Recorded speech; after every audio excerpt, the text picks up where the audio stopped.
Okay, we are live. We are live. Sorry about the delay there, friends, as I just chew on a piece of bacon. I normally start these streams with music, but I just didn't have time for that when I came in, so I just had to shoot from the hip, which is what I do. And so, yeah, just give me the thumbs up, guys, in the stream and the space that you can hear me. Can you guys hear me? Jim? Hello? Hey, there's Daniel. Hey, Daniel. In the space. Winsome Kind, Scott, and Leora in the space. And good. Okay, Mountain Wizard in the stream says he can hear me. Right on. Okay, welcome. It's been a while since I did a stream. And yeah, I just didn't feel the need to do one, as I didn't feel the need to do a lot of things over the last year. But here I am. Yeah, so we're gonna get into a bunch of shit today. I wrote a few things down, but I also wanted to talk about that whole ostrich farm thing. And it's funny how sometimes in life synchronicities can pull you in, one or two directions, and things kind of line up, or the stars align, as they say. And I found a lot of that in my life over the last couple months. Stars aligning and just things coming together, and things really finding a deep sense of meaning in everything. And it's been that way for me so much in the last couple months. Obviously with the passing of my wife and the whole journey and process that myself and my kids went on with that. But also the abundance that my wife's spirit called in. And there was it's been pretty cool. Just as far as where life has taken us, my kids and I. And we've certainly just felt massive abundance and love from people around us in our community, and my community here in the area that I'm in, southern BC, and my community abroad, friends, from a long time ago, just really showing up for you. And I just got back from Confluence down in Bandera, Texas, at Sovereignty Ranch. And fuck, what an unreal experience that was. Just the community of people at that event is just second to none. There's just something so powerful in that when you get a bunch of people of like mind together, or even like kin, I should say, it really is exciting. And especially in today's world where, as connected as we are online, we're probably more than ever disconnected from each other spiritually. And the superficiality that these platforms create. We don't have to play into that aspect of them, but it does create that, because everything becomes so transactional, when you are just flipping through these apps, social media, all of them, dating apps especially. That's interesting. That's a world that I forgot existed prior to being with my wife and starting my whole journey as a family man. But I have to admit, I've looked at them to just kind of see what the hell's out there, who's out there. And it's fucking, that whole world is worse than I remember it. The last time I looked at a dating app was, literally 11 years ago. I don't know, maybe even 12 years ago, before I met my wife for sure. And, it's very transactional in that it completely skews. I wasn't even planning to talk about this, but here I am. But it just skews, these are just observations that I'm having in the world today. It skews the whole dynamic between men and women, because it's a winner take all. And so because it's all this environment where nobody brings anything outside of what's presented as a picture or a write-up, there's no real dynamics to personal relationships. and it just becomes this like highly transactional thing. It's just a fucking slot machine, and it's so lame. It's so lame. But you go to a place like Confluence, and everybody there is so, I mean, I'm not kidding you. And I've been to a lot of events. I've been doing events for, I don't know, when did I started doing events in the spring of 2010. Summer of 2000, fall of 2010.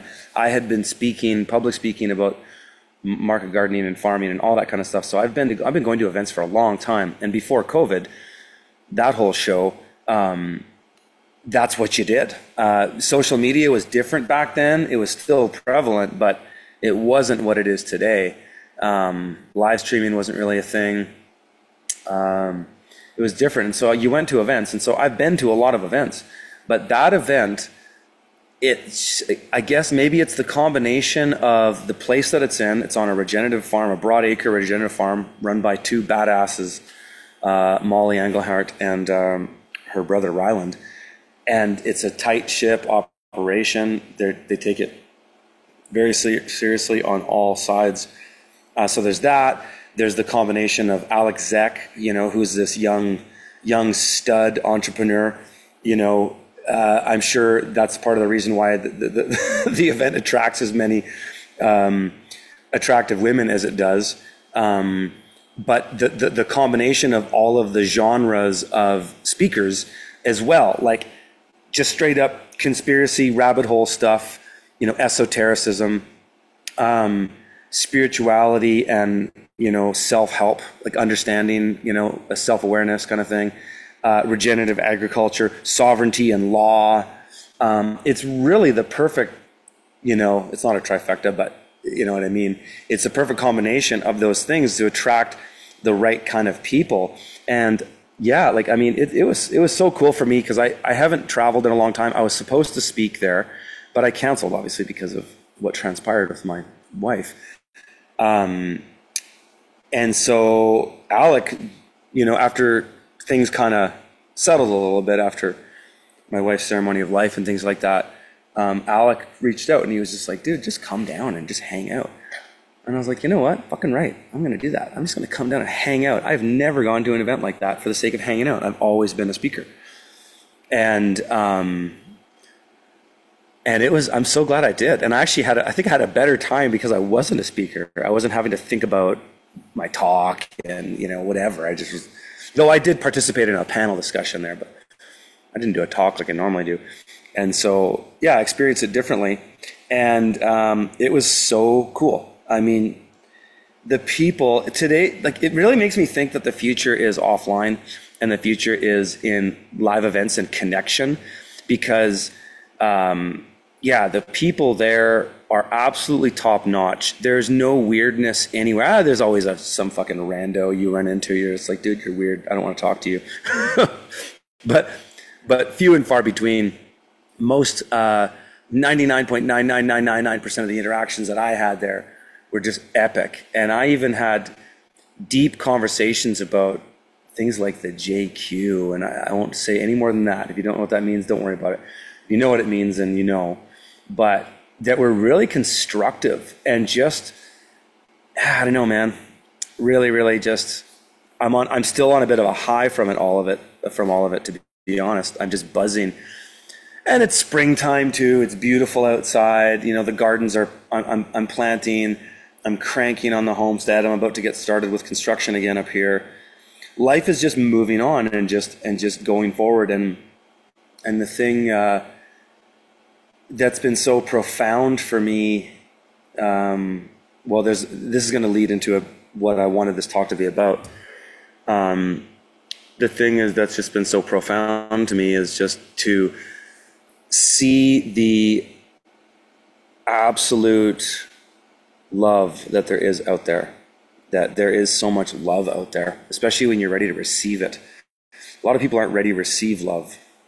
And there is so much love out there. And so I feel very optimistic about life. I feel very optimistic about my greater purpose, my family, and the world at large for those who have eyes to see. And I think that's why I'm coming out of being at Confluence on such a high, is that when you go to an event like that and you connect with that many people that are that switched on and doing shit,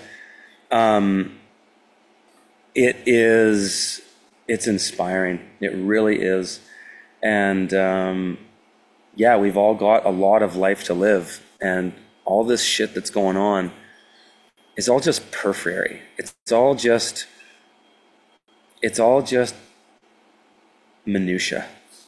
But I'm going to get into the minutia today. And excuse me for a second. I'm going to open up my window here just to get a bit more of a cross breeze in here. Give me 10 seconds.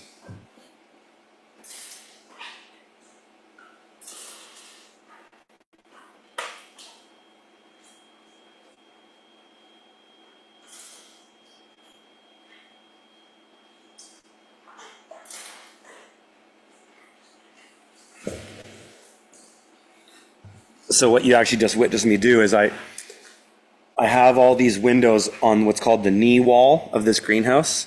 It's funny, there's a bit of a lag, so I can actually see myself doing this in the YouTube chat. So this greenhouse has a knee wall. That's what this whole front wall is here on the lower side of these rafters. And up top, and maybe I can just kind of move the computer a bit and you can kind of see up top, you can see a bit of the trim up there. There's these vents. Oh, there we go. That's a better shot. Above the ducting of this climate battery thing in this greenhouse that sucks the air and puts it underground, and it's doing that right now. But above that, there's these vents that are on a pressure-regulated mechanical arm, whatever, a hinge. And so those vents, as soon as it gets hot up there, at a certain temperature, they just start to open. If it gets really hot, they open a lot. And so what's so neat about this greenhouse is that if I open any of the windows on the knee wall here, which is directly beneath where the heat would travel as you open up this greenhouse, it immediately brings in like, wow, it's, 8 degrees cooler. There's a nice little cross breeze, which is just a natural thermal convection that just goes up through here. And you're like, wow, beautiful. So that's what I just did. A bit of a sidebar. But yeah, so there's so much love out there. There's so much abundance out there. You just have to be prepared to receive it. And a big part of my, I touched on this a little bit in the last video I did.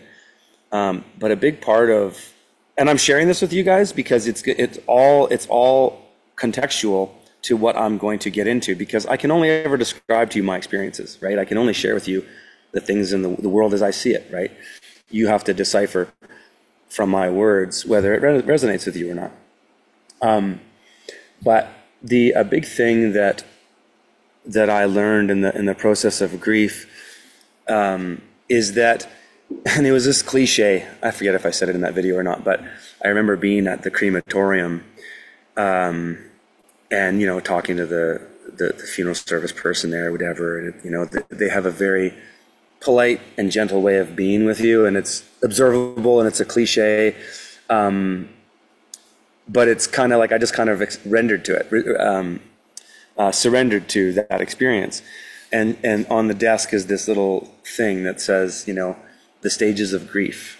And so a little like fold out pamphlet. So I grabbed that and I really read it. And I really felt as soon as it talks about the stages. So there's sadness, there's types that can lead to depression, there's anger, there's resentment, there's a feeling of abandonment, there's guilt, because you can constantly go, well, what if I did this or what if I did that, and you just endless fucking loop. And so I read that and I went through it with my kids, and I just this part of me came to this understanding, and it's something that I've really learned in doing law for the last 10 years, and really doing a lot in the last 4 years, playing that game in the Matrix, is that it's like there's the 4 doors of law: acceptance, refusal, silence, and conditional acceptance. And I'll riff on that a bit more later, but the real gravy is in the acceptance. because the acceptance shows your intent to retain and move forward, if you will. But in common, and that's the legal. So the legal definition of acceptance is to receive with intent to obtain, with intent to obtain, or to retain. Sorry, not obtain, to retain. Whereas acceptance in common parlance essentially means to consent, and it's fucking interesting. You know, this is a bit of a rabbit hole we'll get into, but and so that was a big epiphany for me in the last year with law. Prior to my wife's passing was acceptance. Fucking everything. You want to move forward with anything in law, you must accept. But acceptance with intent to retain, which just means cordial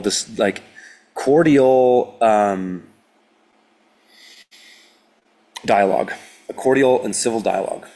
Hey, we're here at the table. Let's put the chips out on and let's discuss it and come to an agreement of some kind. But acceptance in common parlance is to consent, is to take it all. And so that was the non-legal definition that was, and the correlation, the coalition between the two of them, which really blew my fucking mind as I read this, you know, stages of grieving document or pamphlet that they have at the funeral home. And I just said, and Katie's mother said the same thing to me, and she's a flawed individual like any individual, but one thing that's really wise about her is her understanding of acceptance. And she kept saying that the quote was, ours is not to question, ours is to accept. And that has massive legal ramifications as well. But the correlation between these two I find just so fascinating, living between these two worlds of the private and the public and all that shit. Being out of the matrix as a man, being in the matrix as a person, is that, okay, accept. And so what really helped me and my kids was we just accepted all stages of grief. So every time we felt ourselves, and this is, you know, not just my kids, my wife's mother and her brother too, because they were the closest to us during this whole time, is that we just said, ours is not to question, ours is to accept.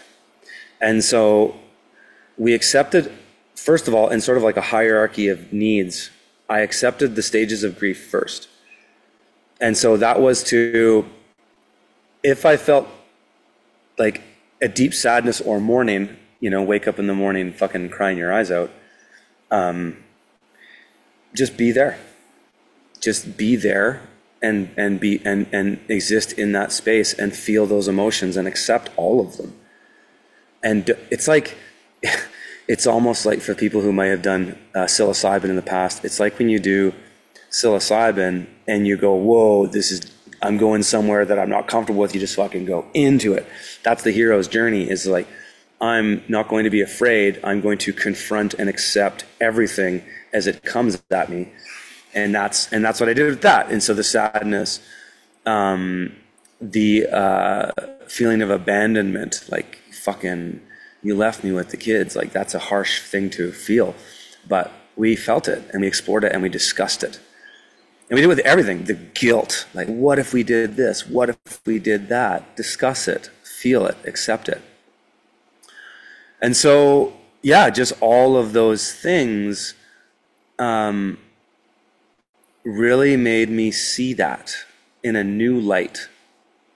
To accept is everything. But there's also, you know, a couple other pieces to that, in that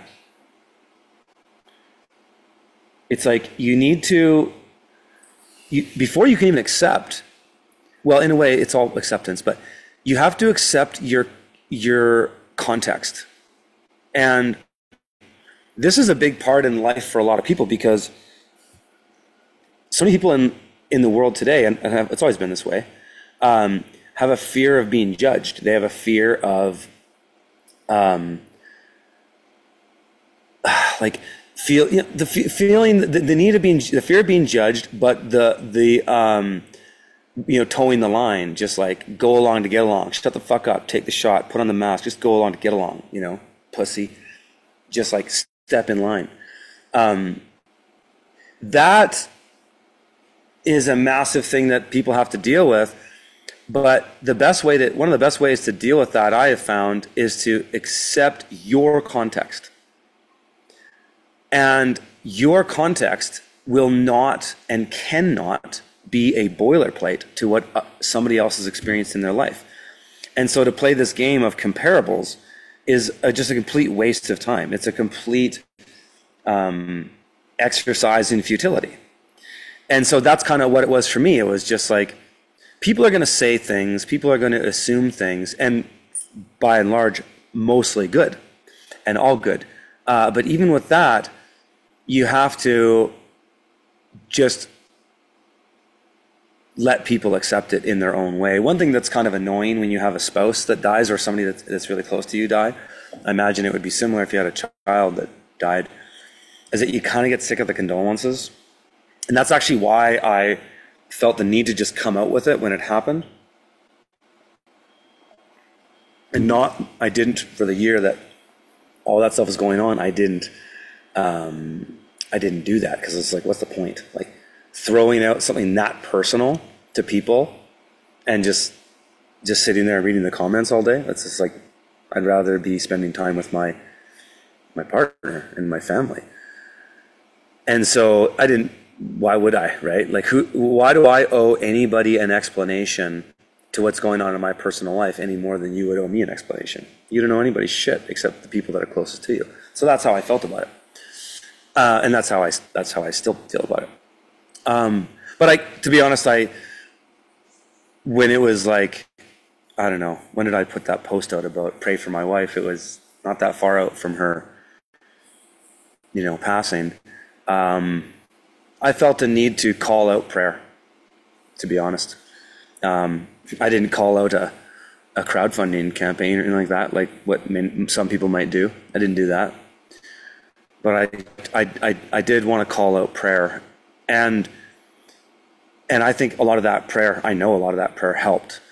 It certainly helped me probably more than it helped her, because I believe my wife actually fulfilled her destiny, actually. Maybe I'll get into that, and that kind of all correlates to all the shit I'm going to talk about, even the fucking ostrich farm, not to bring down my conversation as something so deep and personal to current events, but they all correlate in my perception of them, and you can either, accept my words as something that resonates with you or not. But, yeah, man, there's so much to say on this whole fucking thing.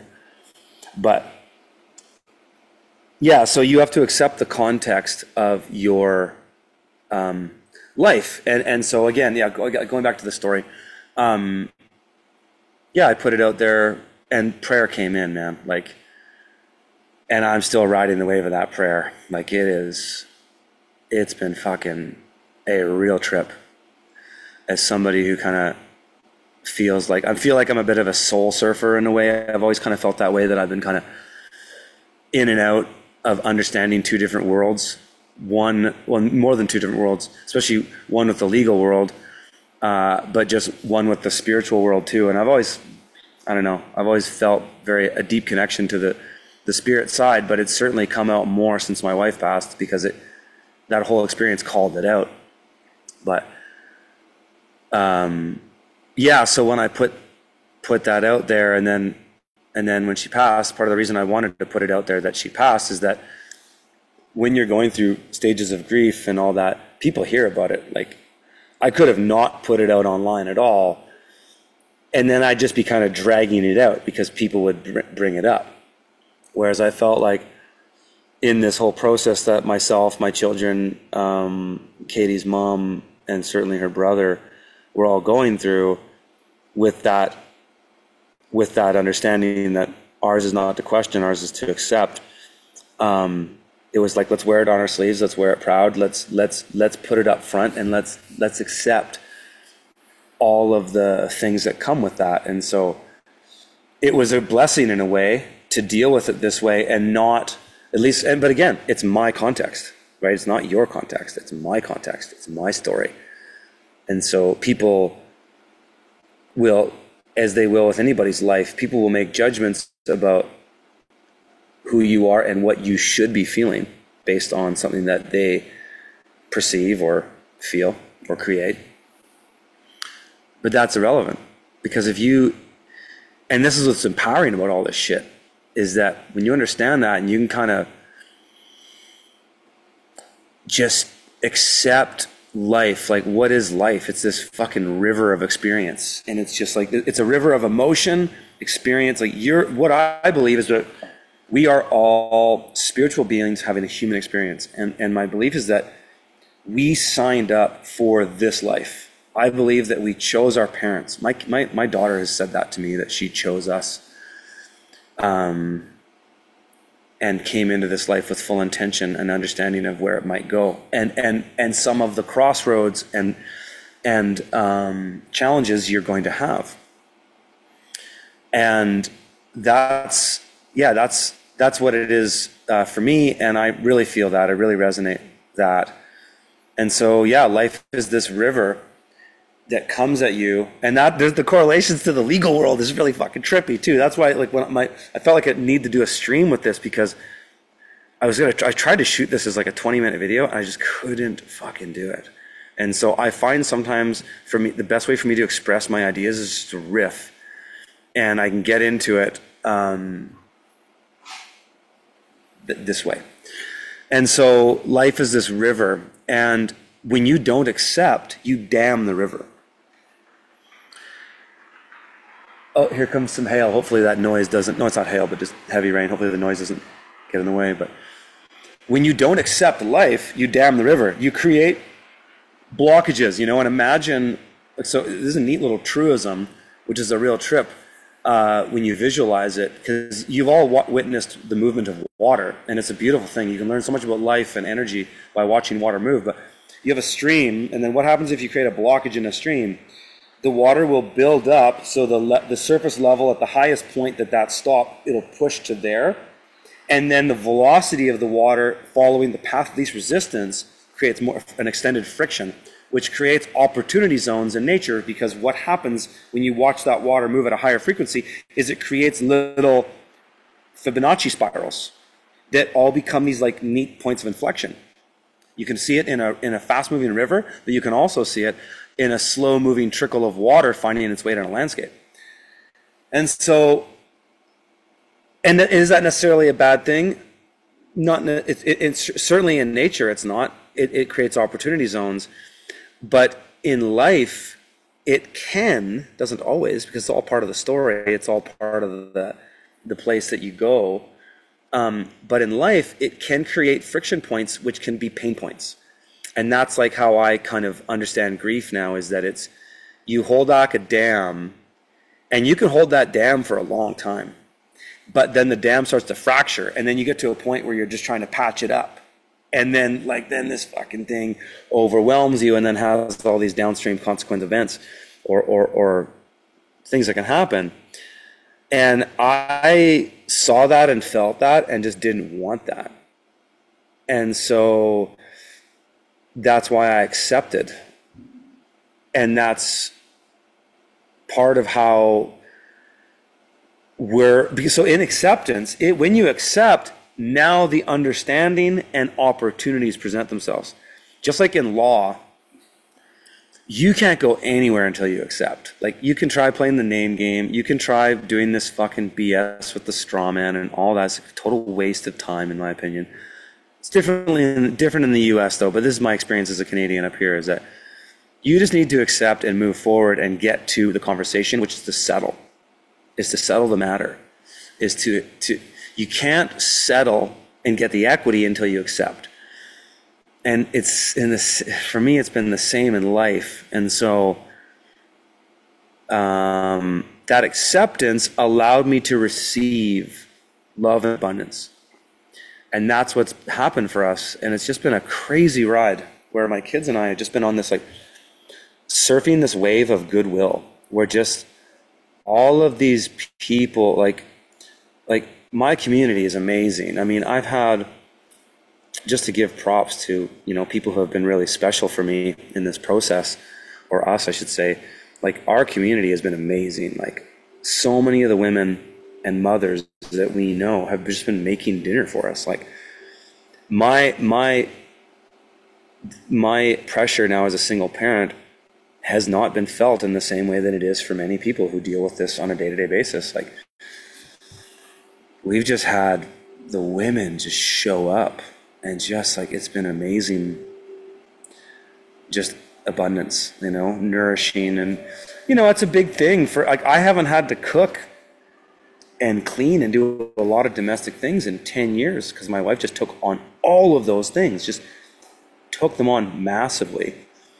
And I'm not saying that I didn't do any of those things or that I'm opposed to doing those things, but I'm certainly doing them more now.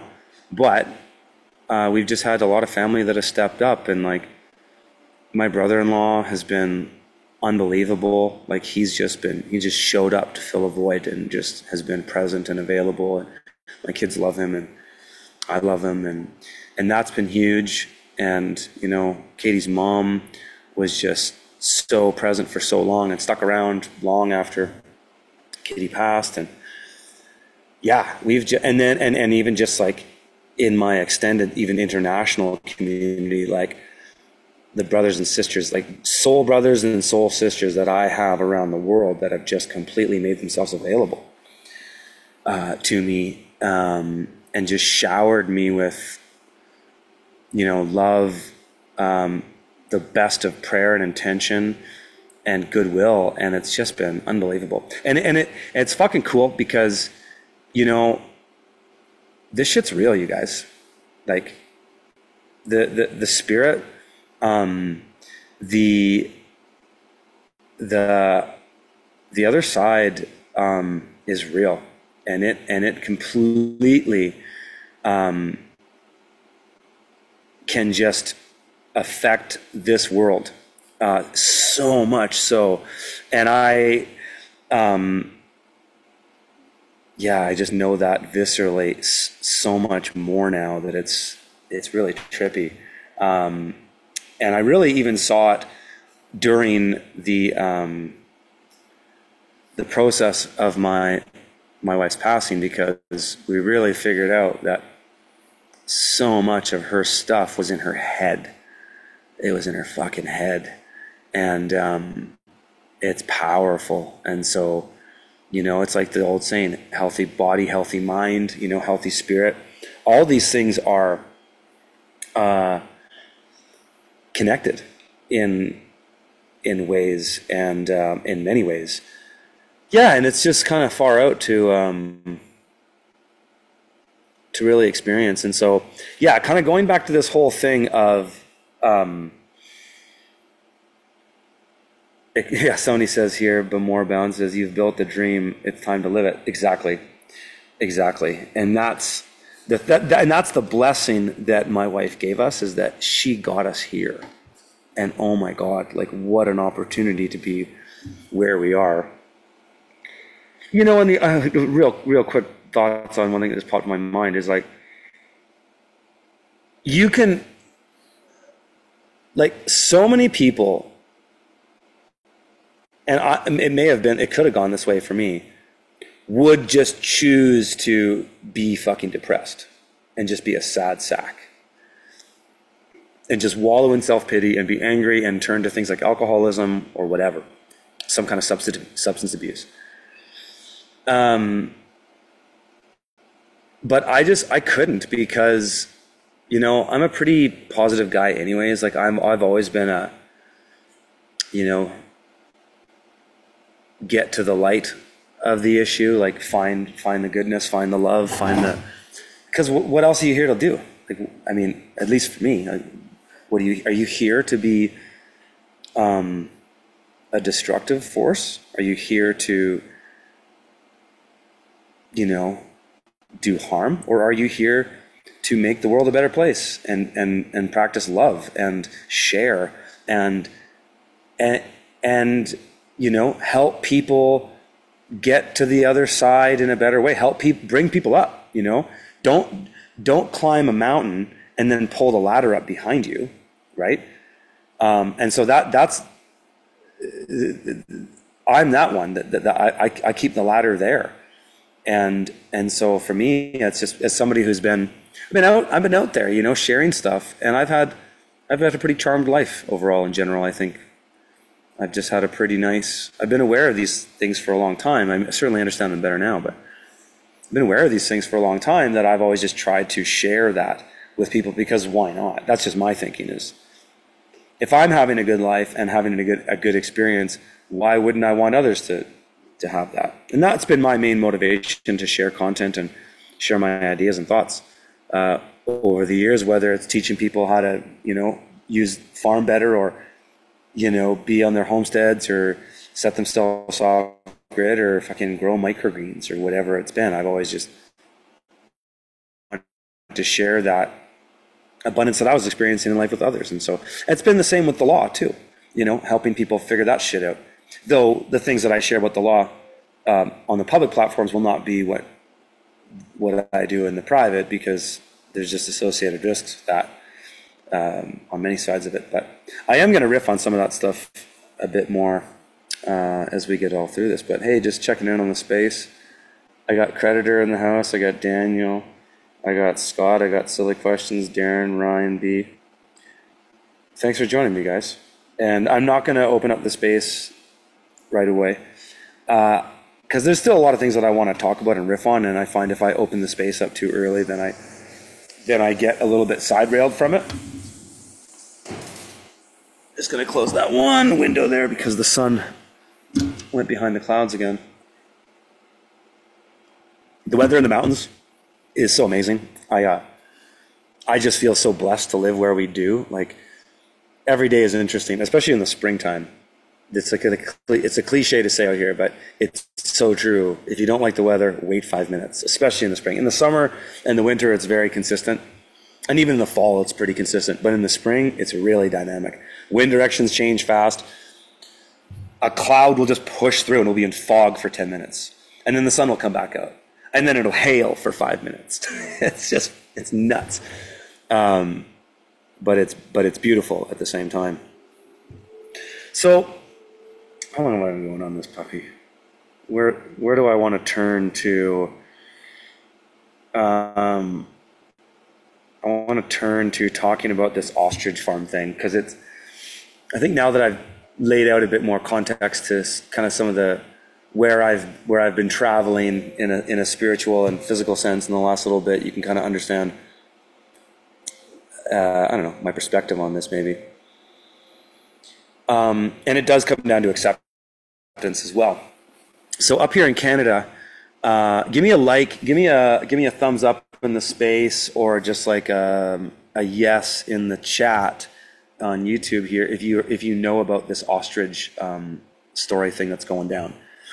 Give me a yes in the chat on YouTube, and then give me like a thumbs up on the space. I just want to get an idea who the fuck knows what I'm talking about, because yeah, a lot of you guys are Americans. So many Americans follow my stuff, which is great.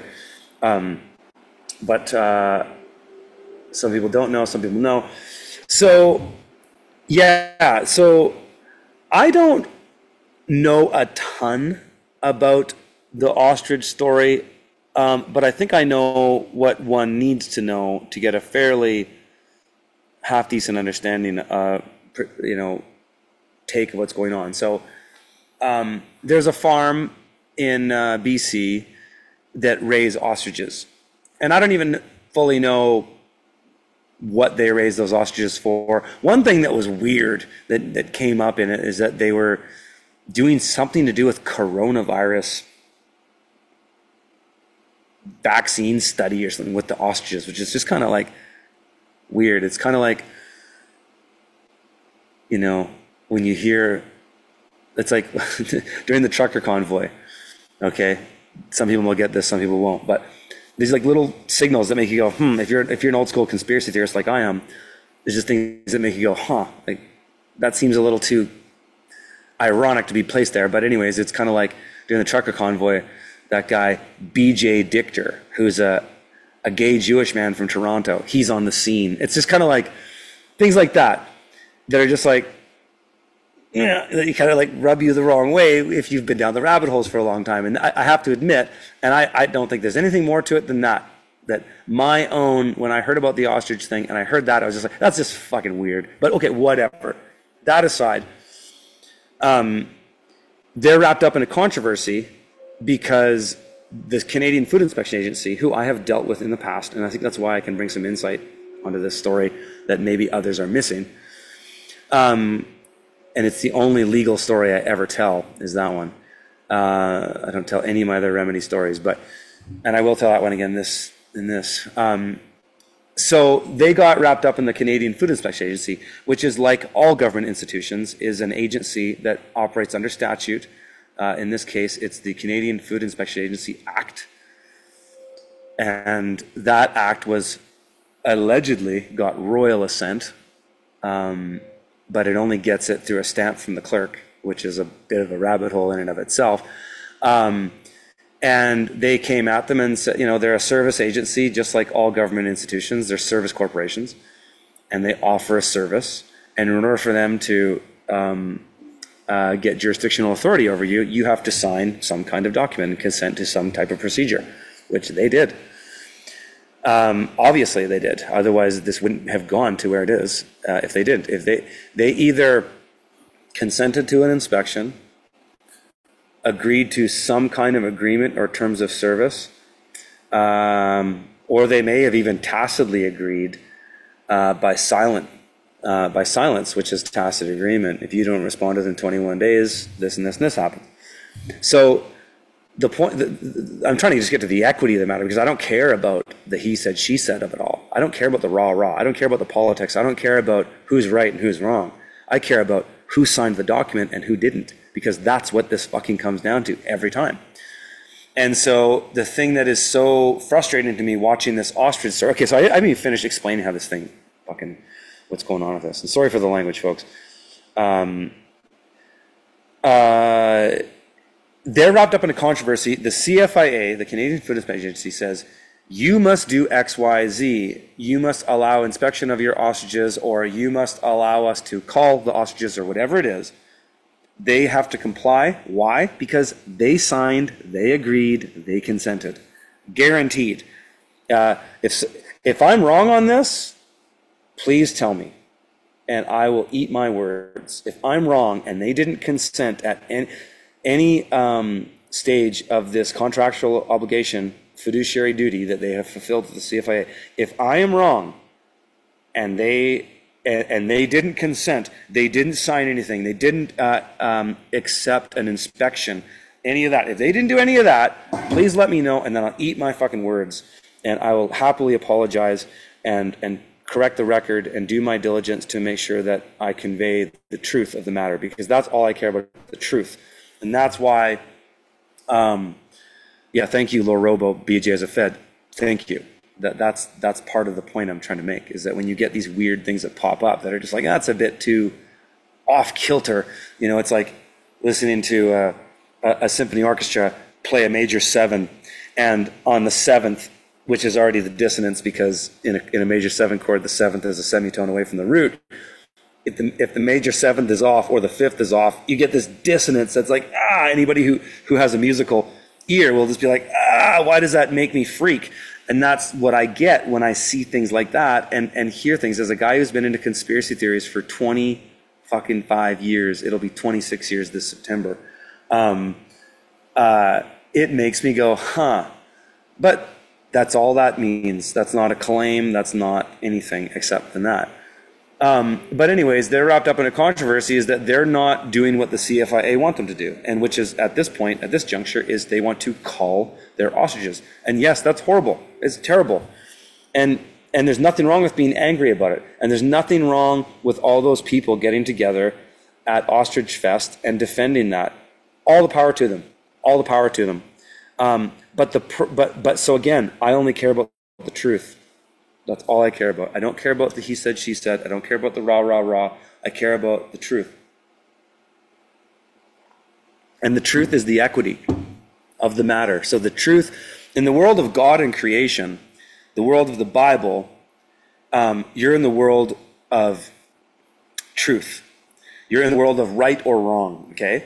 But when you step into the matrix and you come into the world of Black's Law Dictionary, right? You come into the world of legalese, admiralty, maritime, all that shit. You now step into the world of honor or dishonor, okay? So over here, you're right or wrong, or truth or lies. And over here, you're in dishonor or honor, the legal person, the statute, the code, the ordinance, the act. That's where you are. And so we exist in both of those worlds all the time. We just don't know it. And so, and that's the fundamental problem with what's going on with the folks at the ostrich farm is, and I don't blame them for being upset about the CFIA wanting to come and take their birds.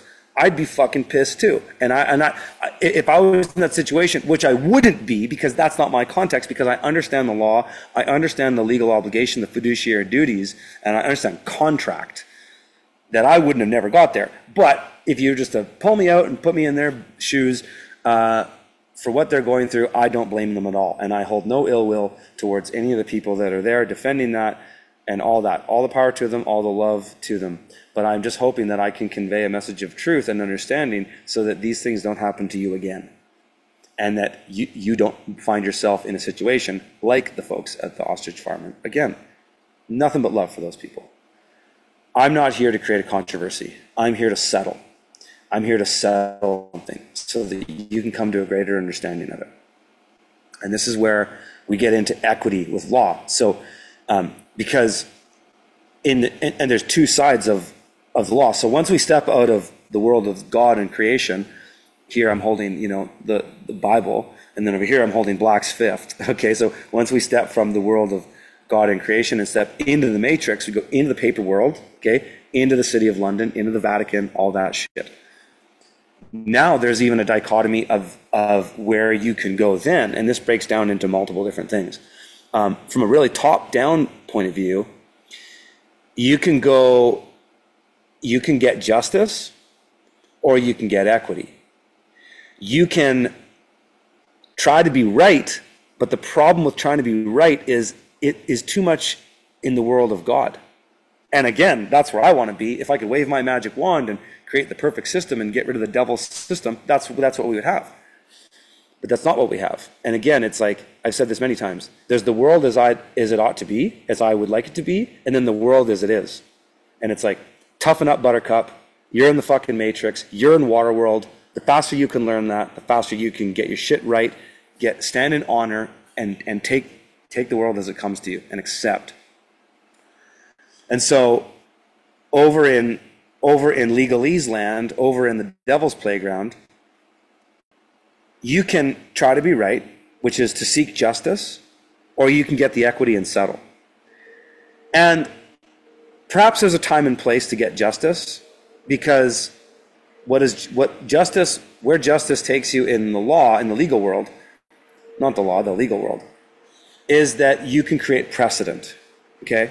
So you can create, a Supreme Court ruling that goes into the litigation archives that now is precedent. And that's one thing that is kind of cool about the statute world, is that precedent can lead to remedy in some way or another through jurisdictional remedy, mostly, which we'll get into that too a little bit. So when you try to get justice, you throw yourself into the court and you throw yourself into the mercy of the system. And let's be honest, the courts are full of Freemasons. It's a big old boys club, and you ain't in it, as George Carlin once articulated so well. And so, yeah, maybe you can get somewhere there. Maybe you can hire a really good lawyer and spend a bunch of fucking money. Or maybe you go pro se and go into the court and stand in your own authority, which is the best way to do it, and get some traction. Okay, maybe you might get that, but most likely you won't. Because there's Freemasons everywhere in the fucking courts. And these guys are all scratch each other's back. That's how it works. And that's just reality. That's just like nepotism fully realized in the human experience. And so it's inevitability that's going to happen in some way or another. And so you can bitch and moan about it all you want, but it's like the quicker you accept it, the further you move on. And so, but to get the equity is to settle the matter, okay? Just settle it. So imagine, just trying to think of an interesting sort of metaphor for this. Imagine, oh, here's a perfect analogy. You ever see that movie? It's with Brad Pitt. It's like in the Roman Empire. I think it's called Achilles. I think it's about Achilles, like the great Roman soldier who could, kill 100 men and, whatever. There's this really cool scene in that movie where there's the two armies and they're standing off, and the generals come out and they go, okay, let's settle this, right? So they could, as a metaphor for justice, because justice creates controversy and equity does not do controversy, okay? And that's in the maxims of equity. Equity seeks no controversy. And so the generals two standing armies can stand off and say, okay, let's just fucking go at it. Hundreds are going to die. Let's just go and let's just settle. Let's just fight it out. Let the strongest army win. Or the generals go, you know what? Why don't we spare a few hundred men and let's settle it between our two best warriors. And so that, in a way, is a metaphor for a civil conversation, because you can make the logical case that is a far more just way to end a war, right? Just based on the casualties. Like, do you want to lose one guy? Arguably, could be your best guy, but if he's your best guy, he's a good chance of winning. Or do you want to lose hundreds? And so I think any rational mind is mostly going to say, let's do it that way. And so that's the equity. Let's settle it now. Let's settle the matter. And so bringing this back to the ostrich farm and the CFIA is the justice. There's two ways of looking at this. There's the justice and there's the equity. The justice is the controversy and the rah, he said, she said. It's the media all there standing off. It's a big fucking story. People are growing their social media platforms and the hype of all this. There's a big pile up, just like there was with the trucker convoy, of opportunity. And that's okay. Like, again, no ill will for people benefiting from an opportunity, because if it's an opportunity to further a message of good, then I don't blame them for doing that. But it's still some kind of justice, because it's like, it's a controversy, which is not equity. And it is, they're fighting, like they're legally wrong. This is the problem with it, is they're legally in the wrong. Like, morally they're in the right? We know that the fact that a government agency can come and cull your animals with no real justifiable cause is wrong. We know that. Like, that's accepted. But it doesn't matter over in the legal world, because in the legal world, those things are irrelevant. All that matters in the legal world is, did you agree or not?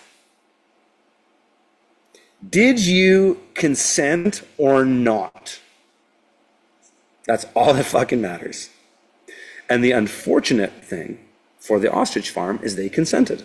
I know they did. But again, if I'm wrong, tell me in the chat, email me, send me a message, DM me on Twitter, or I'm on Instagram now too. You could DM me there. You can't DM me on YouTube, and I don't see all the comments. So, but anyways, if I'm wrong, tell me, because I will correct the record if I'm wrong. But I'm being maybe perhaps a little arrogant, but I'm assuming that they agreed. They either consented to an inspection, signed a document, or tacitly agreed, or they paid a fee. Okay, they paid a fee for something. Any one of those. That's all consent. That's all acceptance, which is not necessarily acceptance. Actually, we'll get into that a bit more, but not in the legal term. And that's where these guys fucked up. Is they consented where they should have just accepted. Okay? Let me pull up. I think I got it here. We'll get into some definitions because this is some pretty, this is gravy. We're gonna get into some gravy here for sure. Where is that screen? Oh, it's on my phone. And I'm sorry, folks, on Twitter or X that I'm not going to be able to share this in the same way because I cannot multitask on X on a phone the same way that I can multitask on my laptop while I have multiple browsers open and such. And so let's just accept this thing. Where are those downloads? Here we go, receiving. So I'm just gonna, I took some photos from Blacks and I'm just gonna share them with you guys. And, you know, get out your Blacks if you got one. This is from Blacks 5th. And it's fucking interesting. It's just, I love that I can be 10 years into doing law and I still learn shit that I'm just like, damn. Wow. Okay. But okay, let me just kind of wrap up before I go into these definitions because we'll go into the next leg of understanding this issue on a deeper level. But let me just simply say this as far as the ostrich thing, and we'll circle back to it in some ways. But maybe somebody wants to splice this and they can wrap a fucking bow on it and put a cherry on top. Is the fundamental issue with the ostrich farm is they accepted terms and conditions that they are not fulfilling and they are legally in dishonor. That's essentially it. You didn't have to accept inspection from the CFIA. You didn't have to sign up for any fee or registration. I don't care what any act of the CFIA says. According to article blah, blah, blah, you need to bend over, hold your breath, and wait for a cold sensation, right? Like, it doesn't matter, okay? You accepted the fucking terms and conditions. That's it. That's all. That's it. That's all that matters. Because, the only remedy they have now is justice, and I suspect that's not going to go well for them in the long run. I hope it does, because maybe, there'll be some critical mass that steps up to it, and maybe something comes of it. But I just see, just accept it and move forward. Start another fucking farm and do it right the next time. And they can call me. I know I've been, I think the woman's name's Katie, ironically, for me.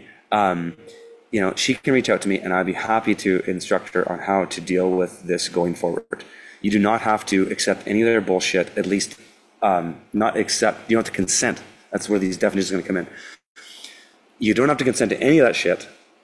You can accept all of it, which is you need to do. And then that gets a dialogue going, and then you can inform them that in order to proceed, they're going to need to meet your terms and conditions. That's essentially like a fundamental way that we get remedy. And maybe I'll put in my notes here. Let's do the remedy riff before I get too ahead of myself on all of this. We'll do the remedy riff. And we'll do the 4 doors. Okay, remedy riff on 3. Okay, so again, to wrap it up on there, it's they consented. That's all there is to it. You can sit here over here and say justice, justice, justice, rah, rah, rah, he said, she said, controversy, controversy, controversy. Or you can go over to the equity and settle the matter, accept, and close the issue. But they can't accept. There might be a way to do it legally. I don't know. They'd have to do a serious rescission. They'd have to do a proper acceptance, and then they'd have to do a notice of mistake, probably. Absolutely a notice of mistake. I'm sorry, I didn't know. Article 3 of this and this that says bend over, hold your breath, and wait for a cold sensation meant that I had to do it. Whatever. The nice thing about statute law and the matrix is you can correct the record forever. So there is a potential. I wouldn't touch it though, and I don't know anybody that would. But so they're not. I don't think they're going to be able to do that, and so they're going to hope for justice, and there'll just be another controversy. It'll be another viral thing. But what do you learn from it all? And that's the thing. What did you learn from this? It's like at the end of that movie. You ever see that movie Burn After Reading? with it's a genius movie by the Coen brothers. It's probably one of their best. Well, maybe The Big Lebowski is their best, but Burn After Reading, the metaphors for the law in that movie is unreal. But you know, at the end of the movie, spoiler alert, the premise of the movie is these two idiots pull off this massive blackmail scheme on this like high-level intelligence guy played by John Malkovich. It's fucking genius. Brad Pitt and this woman, I forget her name, she's hilarious. She's in a number of Coen Brothers movies. She's in Fargo. These two idiots that just like, they're like gym jockeys who just are just total airheads. They pull off this massive blackmailing scheme on this guy. Anyways, at the end of the movie, spoiler alert,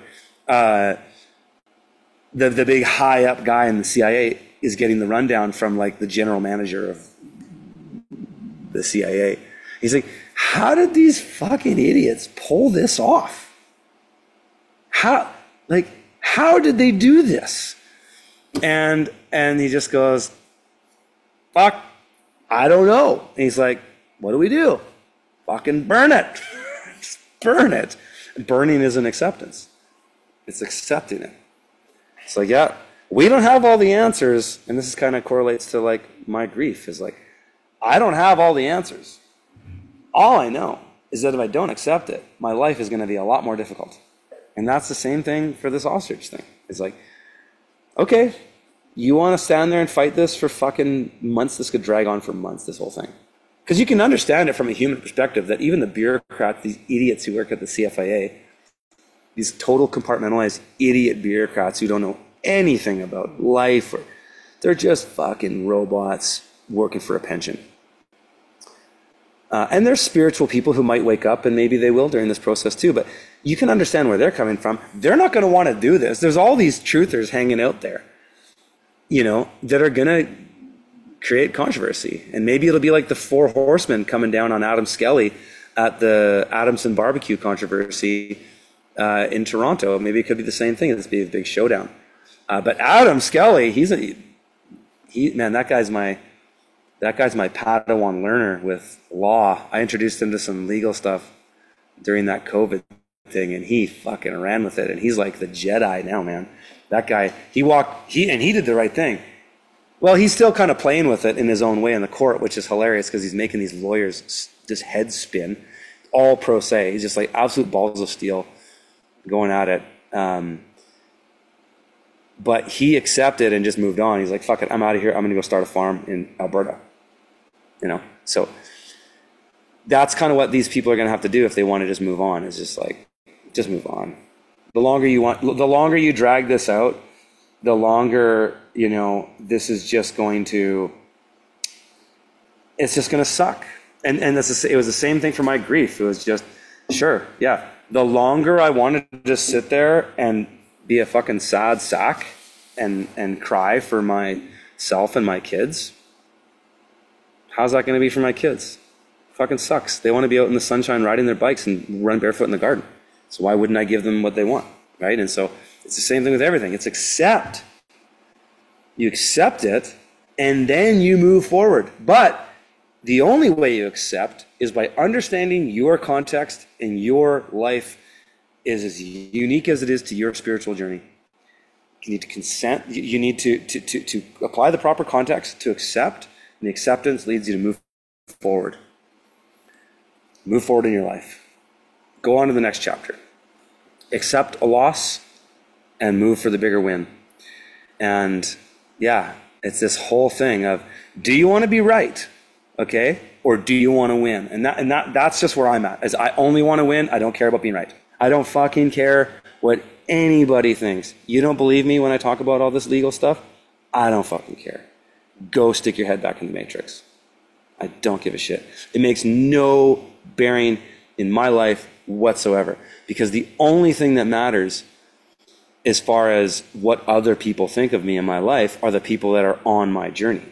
Because the other ones just get left behind in the river. So who cares? They have no consequence. But the people that are there with you, to be with you and move forward, are the ones on your journey. And you can carry baggage from the past. Yeah, it doesn't work good. Try it, you know. Try being in a toxic relationship. And my relationship was not toxic. But I've been in toxic relationships. I remember I was with a woman, two relationships prior to when I met my wife, Katie. And it was fucking toxic. This was it ended in like early 2014. And then I had this like rebound relationship, then I met Katie. But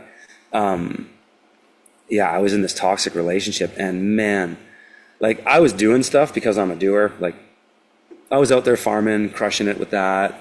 But I was still not accessing my full potential because I was in this lame relationship with this woman who was toxic, and she made me have toxic habits, like drinking and partying, because it was an escape. And also because of my personality is if you're into human design, which I'm really into these days, I'm a generator 5-1, and so I have a magnetic personality, and it's always been that way. And I've always known that about myself, but I never really articulated it or understood it as well until I started learning human design. Is that I've always had a magnetic personality. So meaning that when I'm negative, I attract negative people, and when I'm positive, I attract positive people. And so I was stuck in this toxic relationship that kept dragging me down. And that's the thing with all this stuff. When you're holding on to the past or holding on to things that don't serve you, it fucking drags you down. And that's what the Matrix wants more than ever. They want you wrapped up in controversy. They want you being a hamster in a wheel. They want you wasting your time on things that do not move the needle for you. So they'll do it however they want. I'm just, for the folks on the space, I'm sitting here twirling my hand like a hamster wheel to buttress that image of that's how they get you. And they get you in all kinds of different ways. And even grief is part of that. Like, you should be grieving. You should be fucking crying your eyes out on camera. You should be wrapped up in a controversy with the world ought to be this way. Man, it's unfair. Woe is me. I want mine. It's like rah, rah, rah, rah, rah.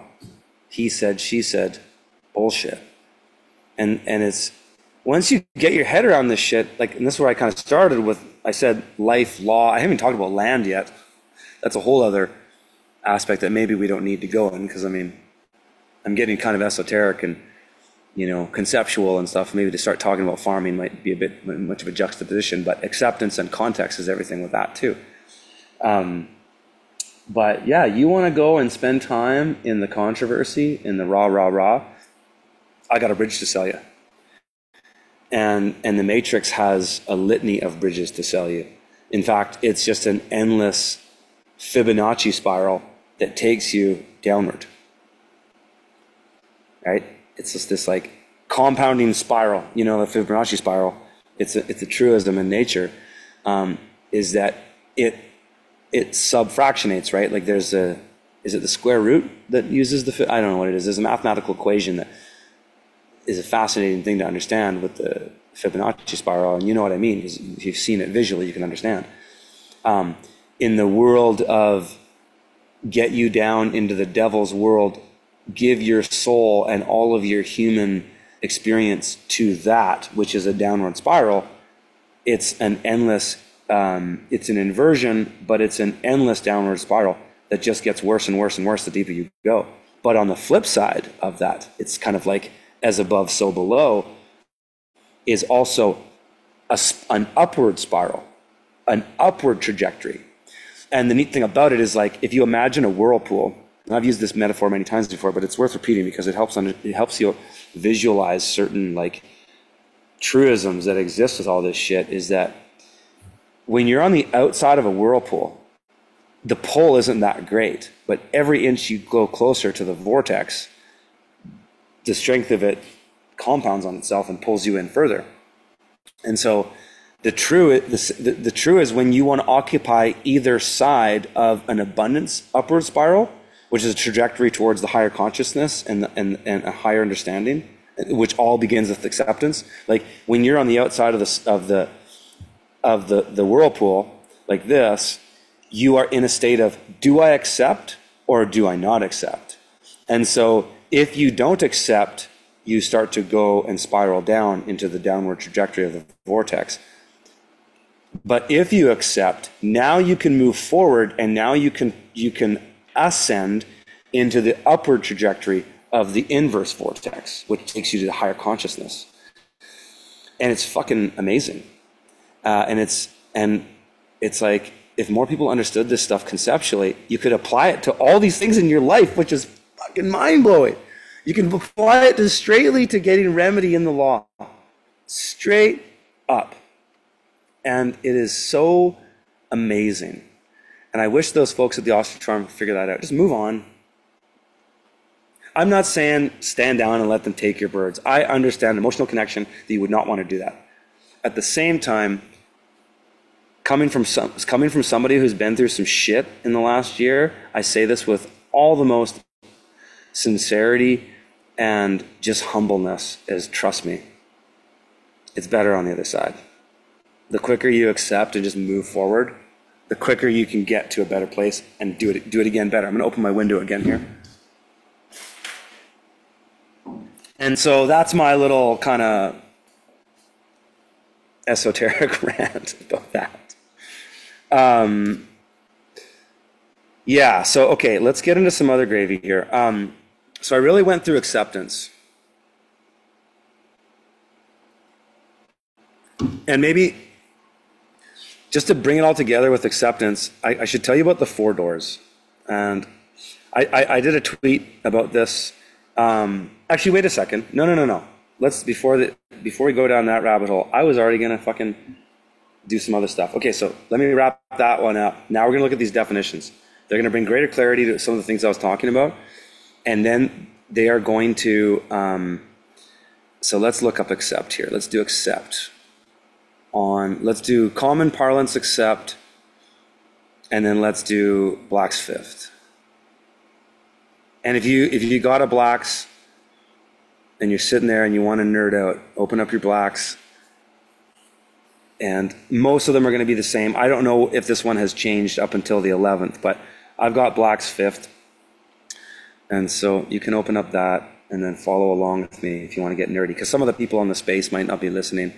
But if you got a Black's, open up Black's, and first of all, we're going to go Webster's dictionary definition of accept. Okay, this is key. So accept in common parlance, which is over here in the world of God, in my opinion. Take it for what it's worth. Common parlance, common law, right? Common. What's common to the commoner? Common definitions are what we should be using. Legal definitions are how we get into the devil's playground. So accept in common parlance is consent to receive a thing offered, or 2, believe or come to recognize an opinion, explanation, etc. as valid or correct. Okay? But number 1 really is it. Consent to receive. So you're going to do this thing and you're going to consent to it. So acceptance is consent in a broad way. You really could drive down into some, you could drive down into that a little bit deeper, but I think you get what I'm saying. Okay, now accept in Blacks. This is everything. Accept. To receive with approval or satisfaction. Receive with intent to retain. Stop. Like there's the record. Receive with intent to retain. Intent is everything. And if you get into equity is all intent. It's all honor, dishonor, intent. Okay? So just because you accept an offer from the Canadian Food Inspection Agency doesn't mean you consent. The consent comes in the conditions. Okay? So next one here.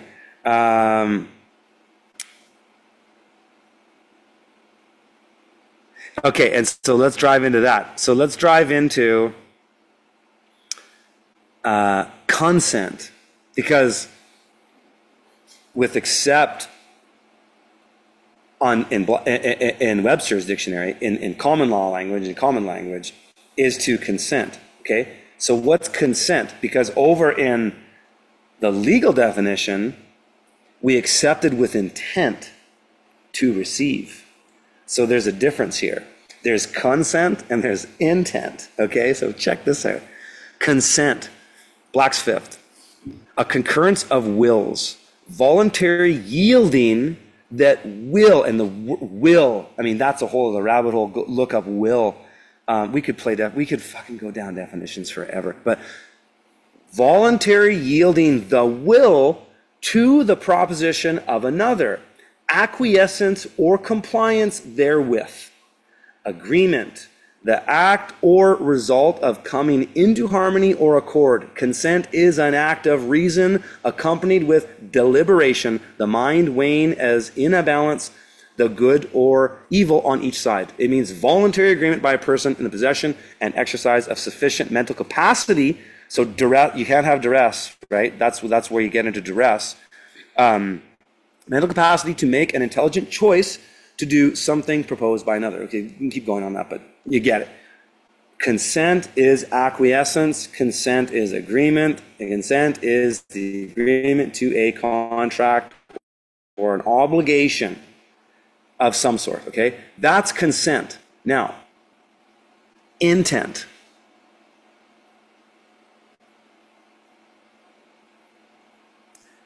Okay, intent. Now, in equity, we're intent. We intend. The intent is everything with how you stay in honor or dishonor. It's all about intent. So intent, Black's Fifth, design, resolve, or determination with which person acts. Witters versus United States, 70 U.S., blah, blah, blah, Supreme Court stuff. Being a state of mind is rarely susceptible of direct proof, but must ordinarily be inferred from the facts. As if you ever got into Gordon Hall, not Gordon Hall, Will Curry, really good equity lectures.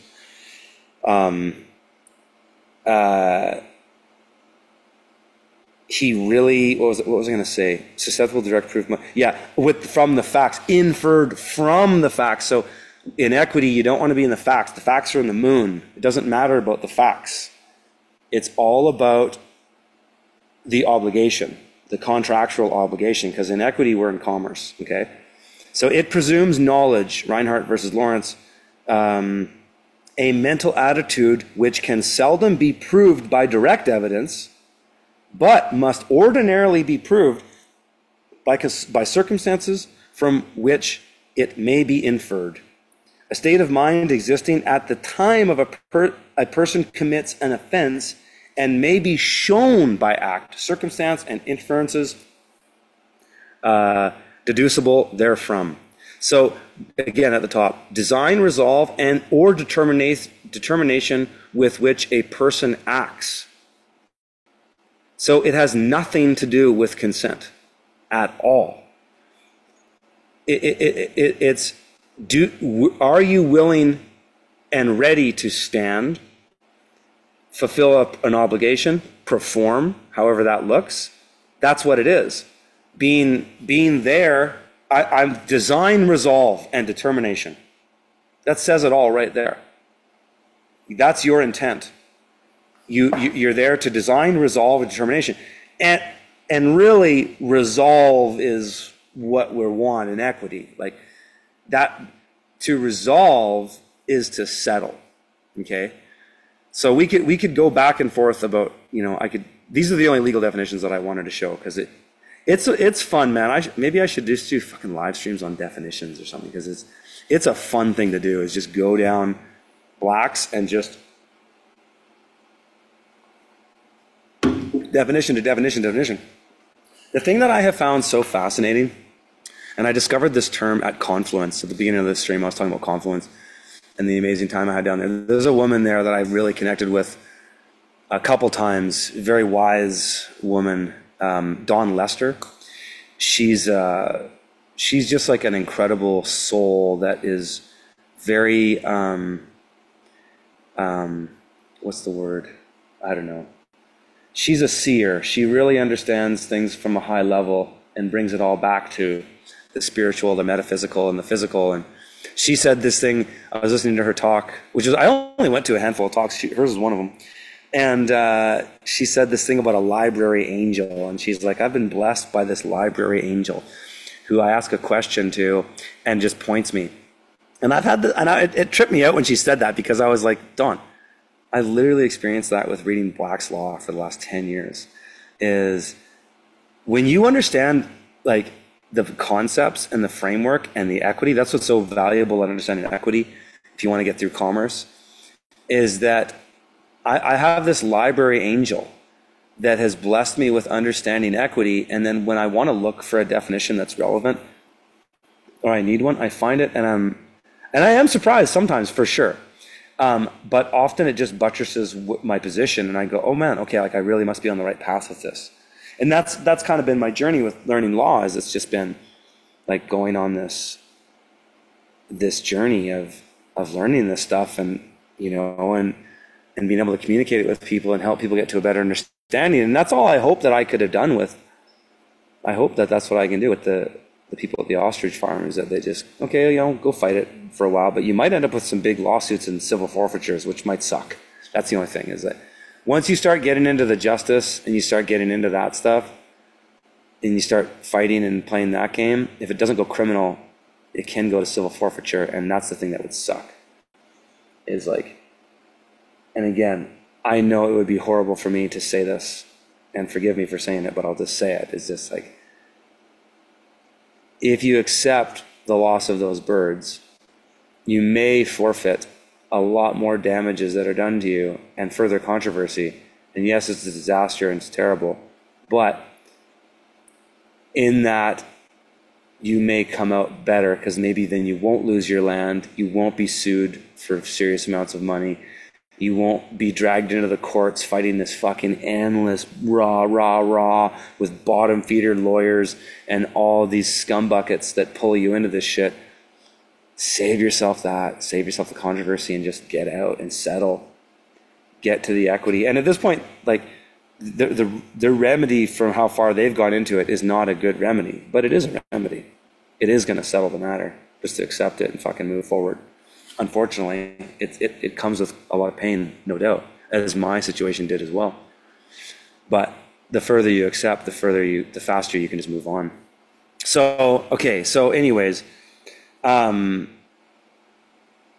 Spear says, you can always withdraw consent at any time. The best might not be the last moment. Well, that's just it, and that's true. But yes, you can withdraw consent, but there is a way to do that, and it's not that easy of a thing. It's not just sending a letter saying, I do not consent, in all caps.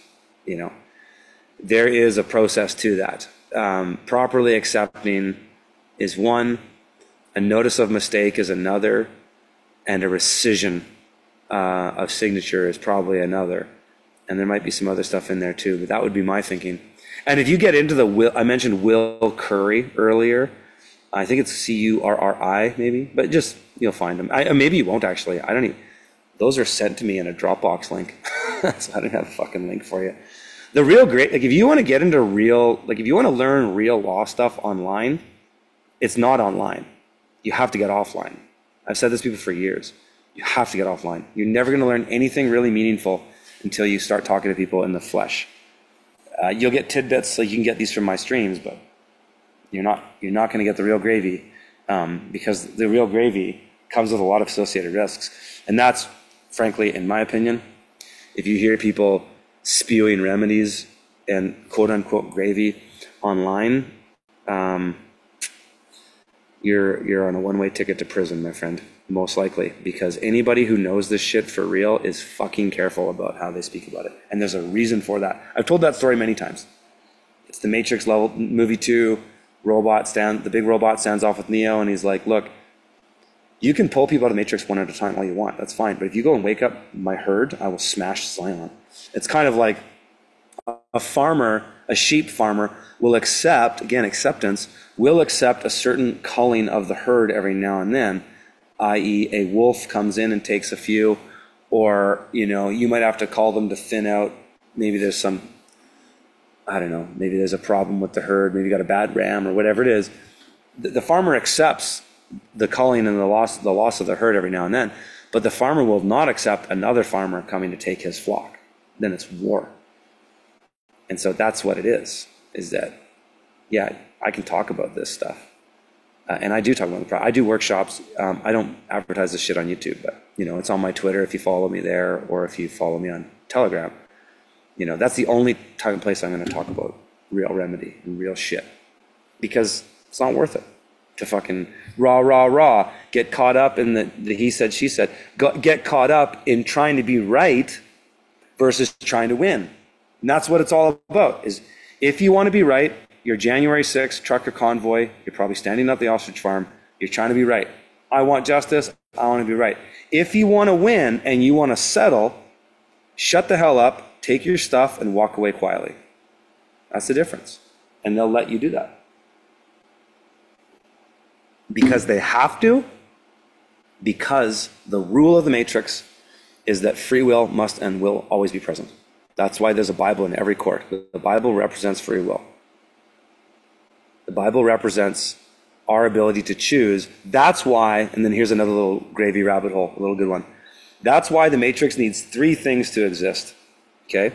Needs three things. The first thing is going to be a tough pill to swallow for some.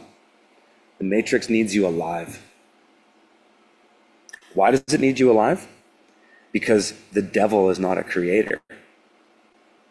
Only man and God, well, fundamentally only God creates, but God created man, thus man creates through our hands and through our sexual organs. We procreate. Procreate. We are the creators. And so we create this matrix. Through ignorance, we create it. That's why they've put so much effort on making you believe, which is the second thing. So, first of all, the matrix needs you alive. But then you go, well, why are they chemtrailing us? Why are they trying to poison us? Why are they giving us shots? Why is there GMOs? Why is there fluoride in the water? Blah, blah, blah, blah, blah. The real purpose of those things is to demoralize you. Because when you're demoralized, you believe and manifest a negative, inverted version of the world, which is what the devil wants. So the devil needs you alive, number one, because when you're alive, you're able to create. The devil actually has no use to you dead. The devil wants your soul now, in the here and now, in the material world, because the devil has the right to administrate the material world. God created the world, the devil administers the world through contract. That's why he needs you alive. He needs you to believe, right? And so he needs you alive, and then he demoralizes you, browbeats you with all this bullshit so that you believe and accept a horrible version of who you are and who the world ought to, and what the world ought to be. And then he needs your consent, which is agreement. He needs you alive. He needs you to believe, and he needs you consent. That's why every fucking government document needs a signature. And if they don't get a signature, they get it through tacit agreement. And that's just another way of agreement. And so that's the thing. That's the game, is that. And so the faster you can understand that and embody it and feel it and know it, because understanding and knowing aren't necessarily the same thing, especially, understand is really a statutory word, but it doesn't matter. I don't really care to get hung up in semantics, but you know what I mean when I say it, is that if you don't consent, none of this matters. But if you but the problem is where most people fail when they think they want to be badasses and stand up against the system is they consented but didn't know it. Usually because they consented tacitly. Okay? So let's get into, this will tie into a conversation about the four doors. And this is a really good thing to understand in law, and it'll even come back to the ostrich farm and all that too, is when the state engages you, they're coming at you with an offer. So all the state is, and whether you're in Canada or the US doesn't matter, and there are differences between certain legal systems and all that, but at the same time, it's all still the City of London, it's all still Roman civil law and equity, and all these, commercial things. Is that there's really only 4 ways you can go, and 3 really if you understand acceptance in a different way. Because I might even in my thinking now change it to the 3 doors. I learned the 4 doors from Gordon Hall. He was an old school cowboy lawyer, guy who does this kind of shit. Remedy guy, truther. You listen to the old Gordon Hall lecture. And if you're ever going to find gravy online about the law, it's all in the old stuff. It's all in the Winston Schrouts. It's all in the Gordon Hall and the Will Curry, and Rourke is another one. His stuff's hard to find. You have to be in his private groups to get that, but he's got a lot of good stuff about equity. You'll never find these people just poking around online. Rarely. If you do, it'll take you time because it's all been hidden, because it's all the real shit. But so Gordon Hall talked about the 4 doors. There's only 4 ways to engage the state from an offer. So all states are service corporations that are here to provide services for you, and you either agree to them or you do not. The fact that you're a person in the statutory system makes no difference. I don't care what anybody says. Just because you're a person does not imply a fiduciary obligation and right to and demand to perform. It does not.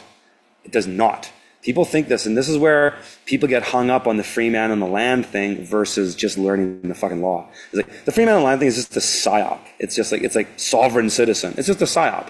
It's just a way to direct you off like 1% of where the gravy is. So you just get a lot of it, but not all of it, because that whole term is a contradiction in itself, and it's pointless because people get so hung up on the legal person, but it doesn't matter so much if you know who you are and where you are, and what you're not, and how you agree or not. And what does that agreement look like if you do accept? How do you perform? Because it all comes down to performance. They want you to perform. How are you going to do it?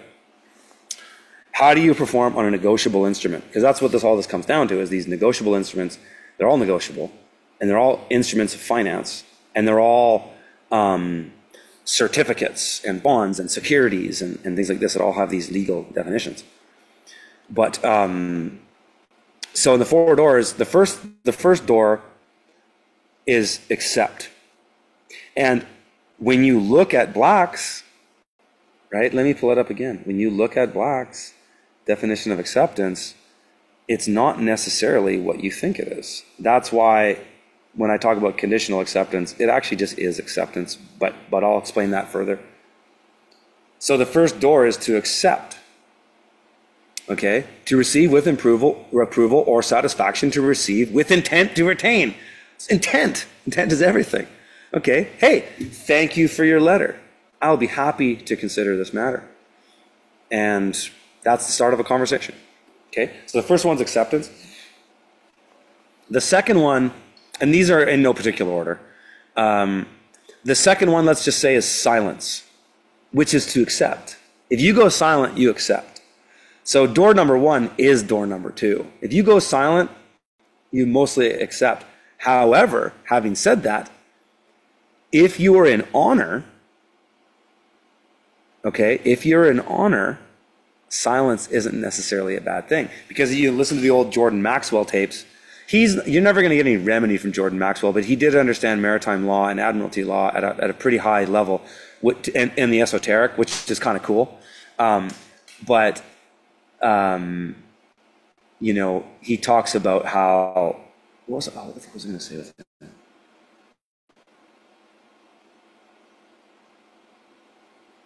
So to go silent is to accept because you tacitly agree, in the sense that, I don't know where forgive me, I had a brain fart and I didn't go. I'll jump back on the Jordan Maxwell train afterward. But to go silent is to accept because every time a government agency sends you a letter, it has terms and conditions. Usually on the bottom, it'll say, if you do not respond within this many days, this will happen. We will assume your acceptance. You will assume your consent. Okay. So door number one is door number two, really. Oh yeah, and the thing about Jordan Maxwell, here's the riff on Jordan Maxwell. His whole thing was that it's all a court, and the ball's in your court. And so every time an offer is presented, it's like a tennis match. So I serve up the ball, and now the ball's in your court. So what do? Do you hit it back to me, or did you miss it, or what? Do you overhand it? Do you underhand it? You know, how do you play it, right? And so you serve the ball back to me. And so when it comes to the law, it's all about this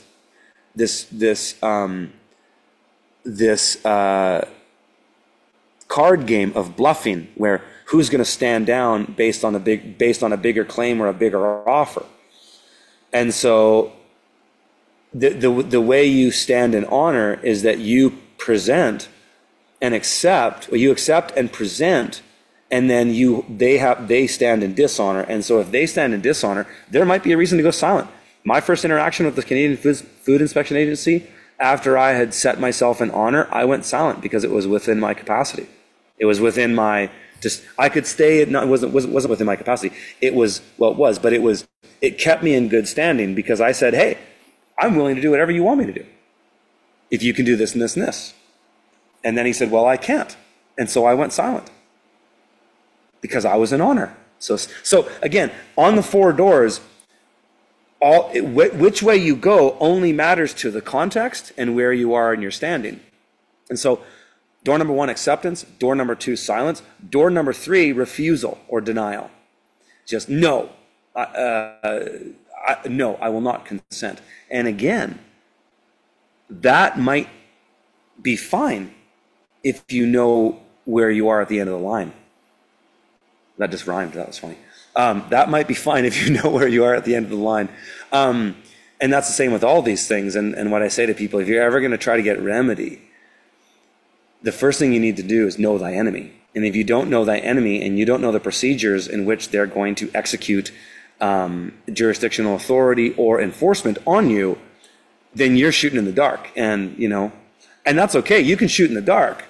And then that's where you throw some shit at the wall to see what sticks, because you can always correct the record. So the beauty of it is like in the devil's world, once you understand the game, there's actually a lot of things that you can use to your advantage to get a leg up.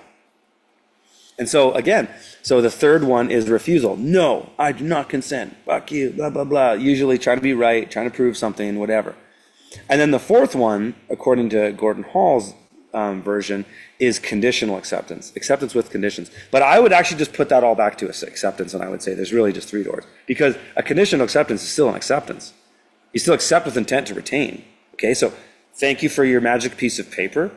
I accept with intent to retain, and I will come back with some kind of other offer. Either I will say, yes, you can come over under article this and this and this and do this and this and this to me, and I'll accept all those things, and I'll waive liability, and I'll sign off on whatever you want me to do.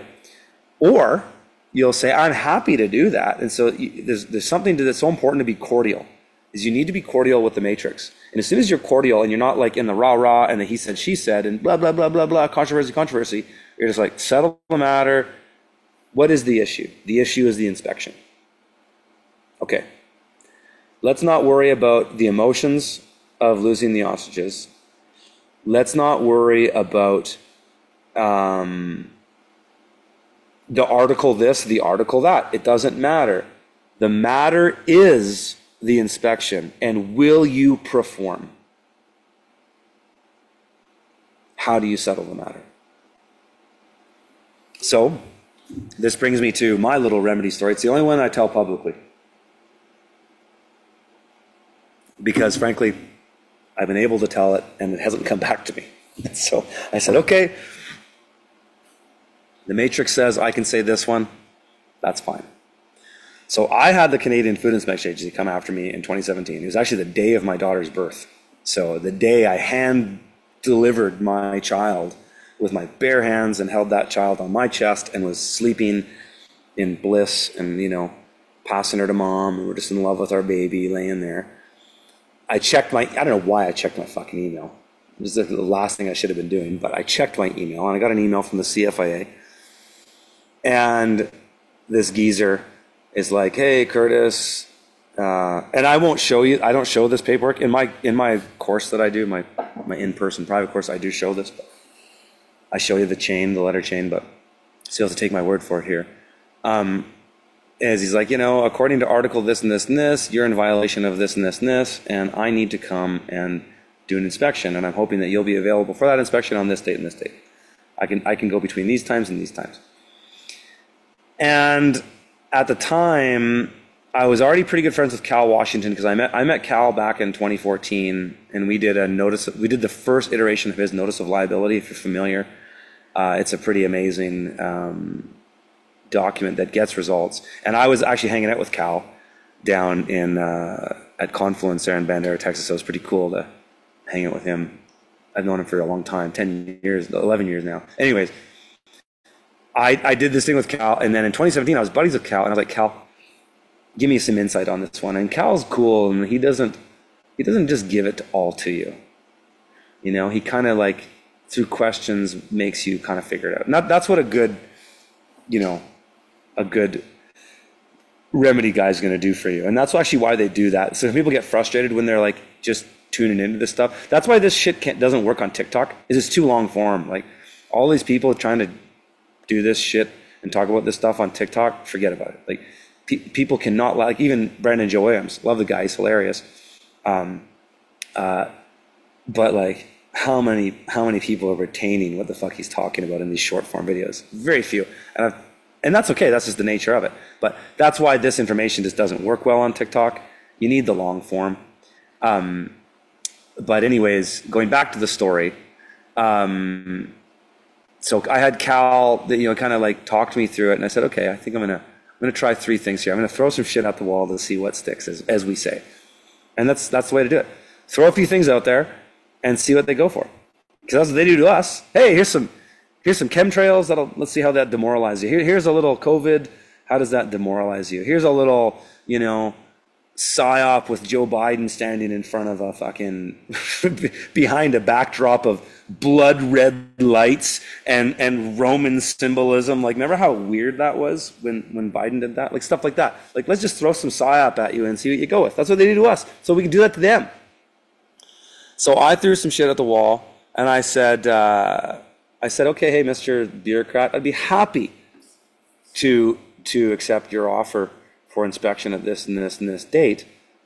And at that time, I'll make my proper standard operating procedures available for you, and so on and so forth.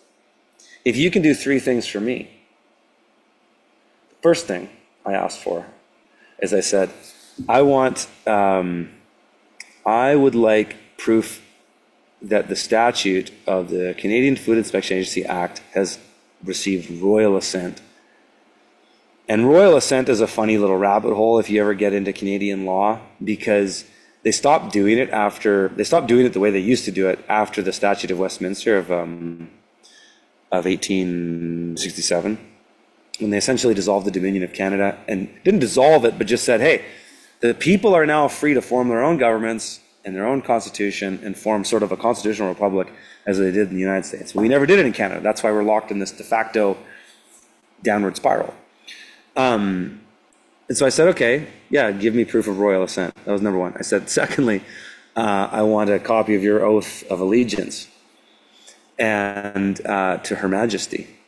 And then I said, third, I want you to pay me my fee schedule. I'm happy to perform.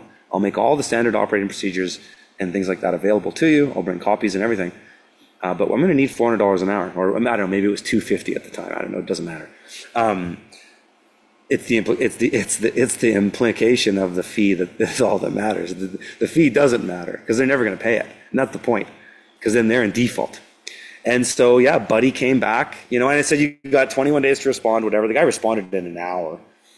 And he had photocopies of his ID and everything. And he basically says, well, I'm sorry, Curtis, I can't do this and I can't do that. And, he didn't have an oath of office, and, I can't find a certified your copy. And unfortunately, we don't have a budget to pay you. But I just want you to know that I would love to get to know you, as I am very interested in your sustainable agriculture promises, blah, blah, blah. He's kissing my ass.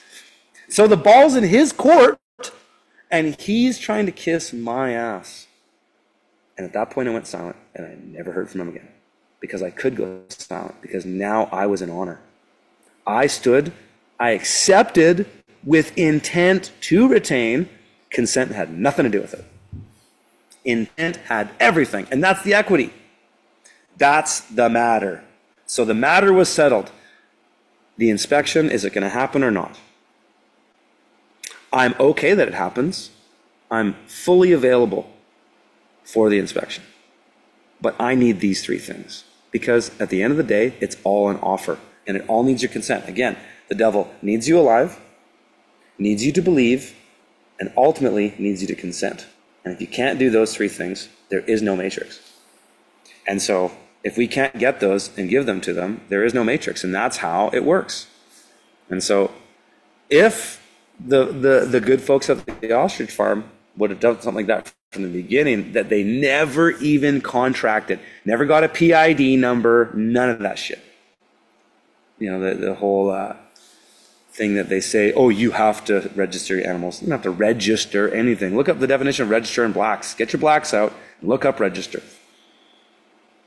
Register is the root of the word is regi, is to surrender to a superior authority, essentially. Go look it up.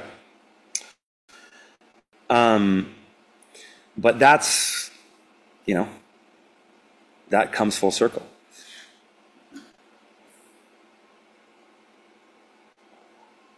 Okay, I'll rip on a little bit more, and then maybe I'll kind of open it up. So the other thing that I wanted to just get into a little bit that might be interesting or valuable to people. And again, if you like this kind of shit, because like this YouTube channel is not set up for this stuff. Like, I'm happy to do it here because I have a large platform here that can reach a lot of people.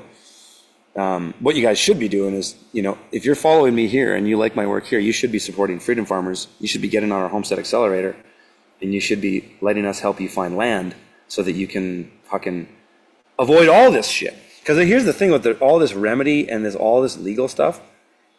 Yeah, it's gravy. It's cool, and it's the real deal. But you could avoid most of it by just simply not living in a city and being in the country like I am. Most of it, because simply, it's like what I say. I said this many times before. There's a direct correlation between concrete and tyranny. The closer you are to massive amounts of concrete, the closer you are to tyranny. The further you're away from massive amounts of concrete, the further you are away from tyranny. Much in the reason that where the money flows, the policy goes. So where there's concrete, there's money, because there's steel and rebar, infrastructure, ordinances, statutes, administrative bodies, bureaucrats, buildings, all of this shit that requires money, fake money, the matrix. And so where the money flows, the policy goes. So where there's a higher amount of money, there's a higher amount of policy.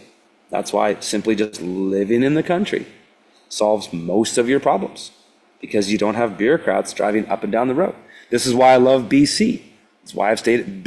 One of the main reasons I've stayed in BC is that the roads are windy, and they're dirt roads, and they're long, and they're off the beaten path, and cronies and bureaucrats don't want to drive up them.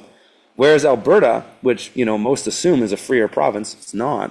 I would totally debate that too with some people into the details of it. But the big part of the reason why Alberta is not a freer province, despite the politics are irrelevant. Politics is the rah-rah. The law is all that matters. Politics is the bullshit. The he said, she said. The equity in the law is all that matters. So I don't care about the politics of the day of any province. But people think Alberta is freer, but here's why it's not. Zoom in on a map. Here, I'll do it right now. Let's do some real fucking time. Let's open up. Okay, here we go. Let's just go maps.google. I'll tell you exactly why Alberta is not freer than British Columbia. It's so simple. It's funny. Okay, let's go to Calgary. And let's share my screen here. And again, this all ties back to getting on the land, my Homestead Accelerator program. That's in the link. I have all my links and stuff in there, but if you go to freedomfarmers.com and you get on my Homestead Accelerator, we publish properties every single week, like up to 30 now, because we've streamlined this, of banger homesteads that tick all the boxes of what make a good homestead. But I don't need to just push that. That service is there for you guys, and I hope that you get the fuck out of cities, because, you know, I've been hammering that drum for a long time. But this is why Alberta is not freer than BC, right there. Can you see the difference? Okay, so let me just Google Revelstoke, BC. Zoom in a little bit. What's the difference between Revelstoke and Alberta? The roads. Okay, again, Calgary. Grids, quarter sections, bureaucrats driving up and down these fucking roads day in and day out looking for things to do. That's the main reason why. And my apologies to people in the space, you're not seeing any of this, but hopefully my words are illustrating enough that, you know, when you're in Alberta, it's all quarter sections of land. That's what all these chunks are, and roads in every direction. Whereas in BC, there's none of that. You just can't have it. The only place you can get that is maybe in the Lower Mainland, which is where you don't want to be anyways. But like, look at Revelstoke. Look at that. Forestry Service, dirt roads, right? Who's coming up there? This is why BC is so much better. Sorry, Albertans, but I'm being honest. And so the further you are away from that BS, the better you're going to be. And so you can learn all the remedy all you want till you're blue in the face, but like at the end of the day, simply your location is everything. Location, location, location. And so when you're not around all these square roads that just go, you know, up and down, all around, neighbors on every single side of your property, no crowned land. Crowned land's a good thing, because I'm backed up on, I got crowned land on two sides of my property, and it's just bush, and nobody's developing it, you know. So there's a huge advantage to that. Okay, so I'm going to just wrap up with one last thought, and then maybe I'll open up the floor. I'll look at some super chats, and then I'll maybe open up the space. So the last thing I want to talk about is the remedy of three, and this is everything as far as how I've been able to navigate the matrix and more or less get what I want out of it, as far as accepting offers that I want and or not consenting to the ones that I don't. So there's three ways to get remedy. And this is just like a macro, really, really macro. None of the legal cowboy guys that I listen to, like the Gordon Halls, the Will Currys, the Winston Schrouts, even Dean Clifford, like my buddy, old pal Dean Clifford, Rob Bernard, you know, another Canadian guy, or what's his name, Vic Beck, or any of the old school guys. I'd never heard any of them say this, and I kind of pieced it together from so many years of listening to their shit. Because I think because I've been an entrepreneur, I've been a conspiracy theorist like through and through for longer than I've been an entrepreneur. But I think my entrepreneurial journey gave me an interesting way of understanding the law that these other guys didn't, because I was more concerned about making money and just like being successful, whereas a lot of these guys suffered, man. Didn't make any fucking money doing this stuff. Didn't make any money. Actually, Dean Clifford's doing quite well for himself now, to his defense. But you know, a lot of these guys just weren't successful. In some metrics they were, because I learned from them. So it's a success to me. But a lot of them had pretty shitty lives, and like, you know, we're trying to be right. We're trying to prove they're right, and it's like going up in the he said, she said, and getting caught up in the controversy. And just fucking, yeah, they knew all these really high-minded principles, but they got too wrapped up in the bullshit. Whereas myself, my journey has, I guess, been learning the best and the worst of those guys, from those guys, but also my application of time, and that as an entrepreneur and somebody who wanted to achieve, you know, successful benchmarks entrepreneurially, I just realized that, like, man, I can only spend so much time on this, because if I went too deep into rabbit holes that don't go anywhere, I'd just be a loser, not making any fucking money. And then I'd be like, and I don't mean to offend anybody with that, but that's just that's all my own projection. It's like, that was for a time in my life, that was being a loser. And that's not what it is now, but that was my thinking at that time. And so I really appreciated my time, and I was just like, show me the money.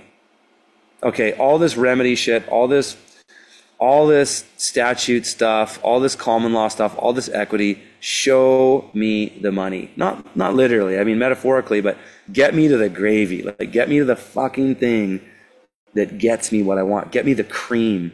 And that's my journey has been a bit serendipitous in that regard, because my journey into the law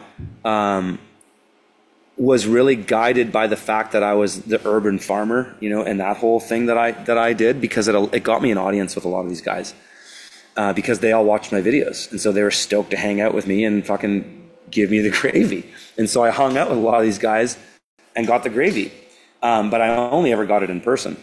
But on the remedy of 3 thing, it was that in my mind, as if you're into human design, I'm a generator 5-1. I have a certain way I need to interpret information.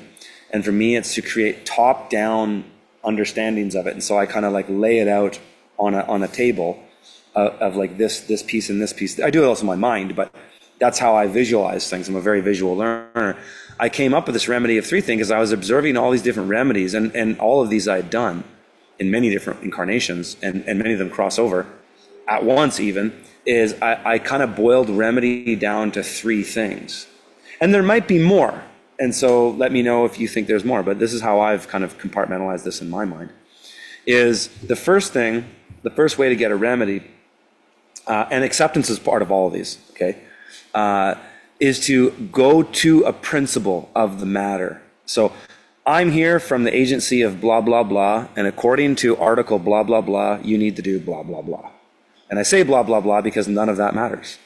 None of it is important, because the equity in the matter, which is the thing of performance, is all that matters. All that other stuff is he said, she said to some degree. But to get you to do what they want you to do is all that matters, is the performance. And so the first thing is look for a principle. And in a principle, I mean an article, something in the preface or the preamble, something in the definitions that makes you go, huh. I remember one of the biggest ones that stood out for me when I really started this journey in 2017, after the Canadian Food Inspection Agency Act, is I went up against I don't want to say too much more, but I went up to, I should say, I'm going to have to go against. I went up to the Agricultural Land Commission Act, and I started reading that act, and I went into the definitions, and sometimes that's the first place I go. I would go to the preamble, and then I go to definitions. I go to the definitions, and I look at the definition of person, says includes a First Nations government. So in legalese, if you know what includes means, go to your blacks, and look up includes, and it all goes back to a maxim, a Roman maxim, which is inclusio, which is the inclusion of one is exclusion of everything else. So in legalese, when they say something includes, it means that and only that, not what social justice warriors say includes is everybody. No, that's not what it means. That's common parlance versus legalese, right? Again, are you in the definitions of the common man and the common law and God's world, the private, or are you in the definitions of the devil's realm in the public? And so if a statutory organization is coming at you, they're coming at you in that world. And so when they say includes, it means that and only that. So I was like, includes a First Nations government. Well, who the fuck are we talking about here then? And so that was clear to me how that whole act is a bunch of BS.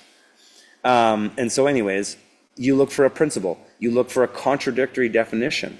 You look for a loophole that says, if you do this, then you don't have to do this and this and this. Like another one is wells in British Columbia. Here's a good one for people in BC. They say you have to register your well, and they'll send you all kinds of stuff in the paper that says you have to register. But if you go into their statute, what you'll find is that you only have to register it if you're irrigating over an acre of land.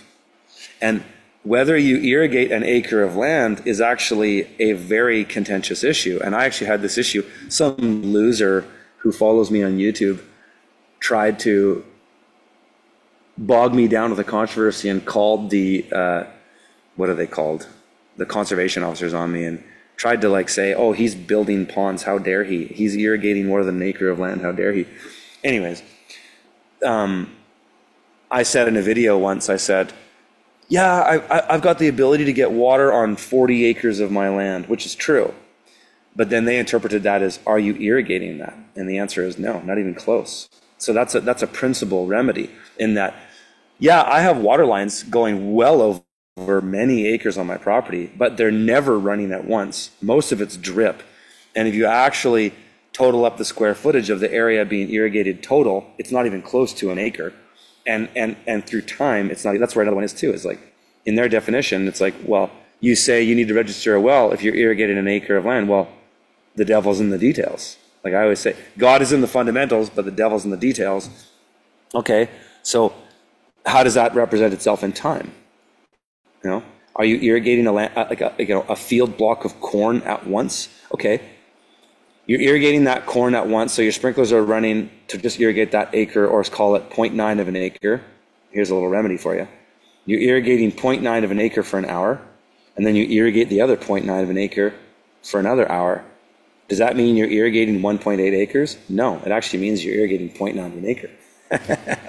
And so the definitions, the preamble, the articles are the first path. That's the path of least resistance. Find a principle, read their fucking rules, and just go, okay, what's the easiest way out of this thing? And that's why I put it as number one. The second one is jurisdiction. So do you want to weigh out, if you can't find a remedy in the principles, just going right in the matrix at, floor number one, essentially. Can't find anything at floor number one, so you go up to floor number two, which is a superior jurisdiction. So if I can find if a municipality or a rural municipality or a district or anything like that is coming at me, can I find something in a provincial, state, or even federal jurisdiction that trumps that law? Because you'll find something that says, well, even at the international level, no government agency can stop a person's right to pursue food and shelter for themselves.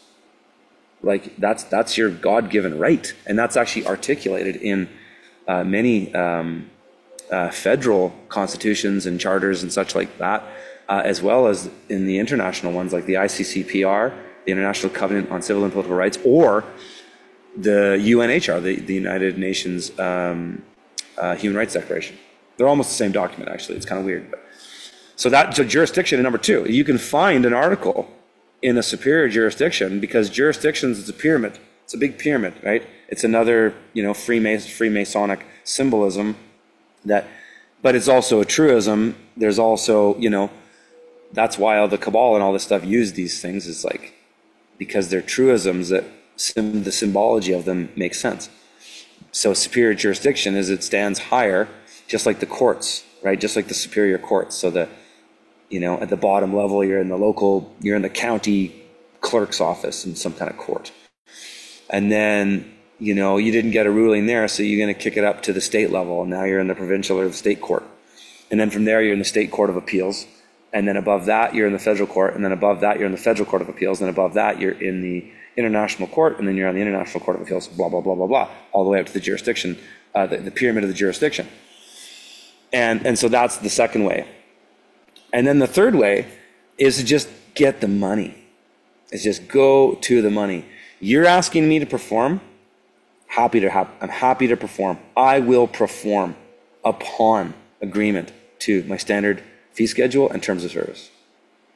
And there's a lot of details that you can go into that one with, because at the top of it all has to be contextual. It all has to be, is your remedy, is your approach addressing the matter at hand, which is the equity. Not the he said, she said, not in the controversy of issues that could be surrounding it, which could involve, well, this bureaucrat showed up this one time and he said a really horrible thing to me and I was offended. And when you write your letter, you're throwing all that stuff in there. None of that shit matters. Doesn't matter. All that matters is the issue at hand, and the issue at hand usually revolves to performance and or compensation. And so what's going to be done to settle this matter? How are we going to settle this matter? I want to perform. I really want to perform. And I'm available to perform. And so I stay in honor, and I'm prepared and willing to perform if certain terms and conditions can be met. That's only fair in a business arrangement. And that's all, this stuff is all business. It's all money. The Matrix is all the money system. So, yeah, that's what I would say to that. Okay, now, let's see. We got 25 people in the space. And I'm going to just I'll read through. I want to open up the space. And if people want to jump in, maybe request. I will tell you, though, that if you're a person that I don't follow, or we'll see. I've learned in spaces, you can't just open it up. Otherwise it gets so fucking derailed. And I don't really want to derail because I've got shit to do. And I don't really want to do a 4-hour space here. I think I'm already in 2 hours and 10 minutes, and that's okay. But yeah, let's go down to, I'll look at Daniel's super chat here. So on YouTube, I'm just reading the super chat. I think there's just one so far. Daniel says, I know Daniel, I've met him personally. He's a rad dude, and he's got a beautiful family, and he's going at it. He's crushing life. I was presented to my first daughter, a couple months ago before my wife got pregnant.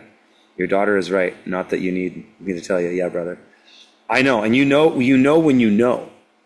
And that's the thing that was so profound for me, and yeah, that was so profound for my wife and I when our children were born. Another thing, back to acceptance, that I did when my kids were born, because we had just beautiful births, a little bit of unexpected turbulence here and there, but all in all, my wife was just a total beast. No interventions, no drugs, no painkillers, no epidurals, none of that shit.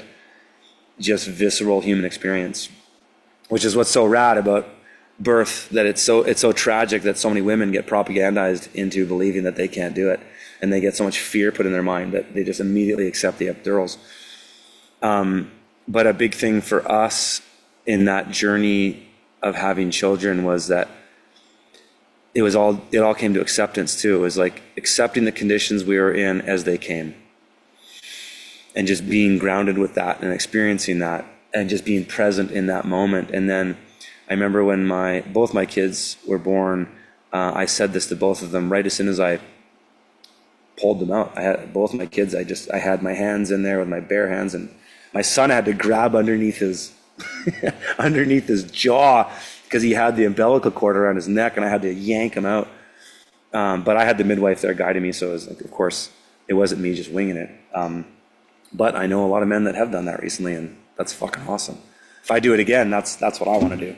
But anyways, I remember bringing my kids out, and we let the umbilical cords go out, and we didn't cut them early or nothing like that. We did the whole deal with the live birth. But I remember taking up my kids, and immediately I just took them in under my chest, and I just said to them that I accept them for who they are, and that everything they want to be, I'm here to support them.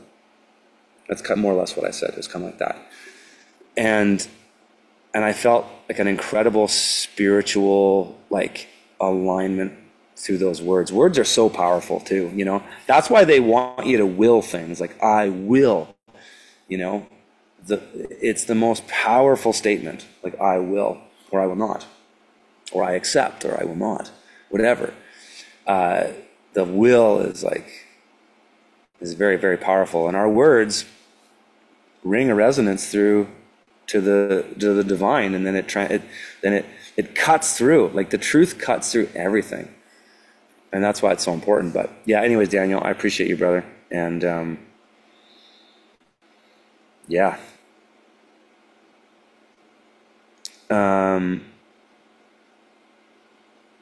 What else are you guys saying here?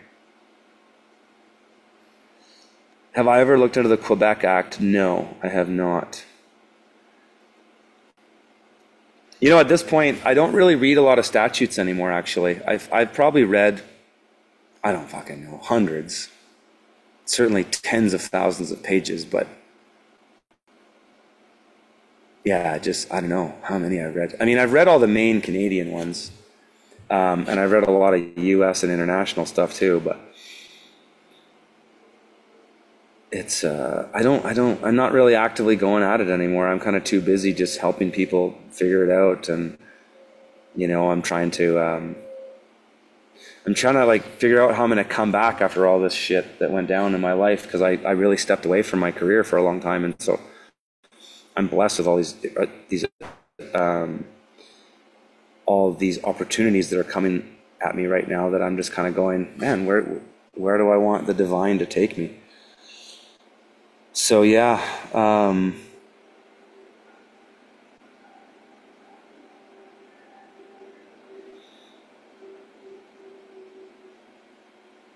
just looking at some of your guys' stuff.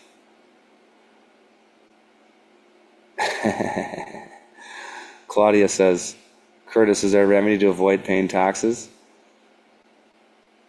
Which they know. Well, I'll tell you what, I would never tell that remedy on a live stream. But I'll tell you one thing. The mandate of the Minister of Finance is to make sure all taxes for all Canadians are filed. What didn't I say? There's a remedy for everything. Everything has a remedy. It's just, how difficult is it to get, and how much time are you willing to spend to get it? And what's it worth to you at the end of the day? I found in my journey with all this shit, I've spent so much money trying to just like find, like traveling across. I flew to Toronto once to have lunch with a guy.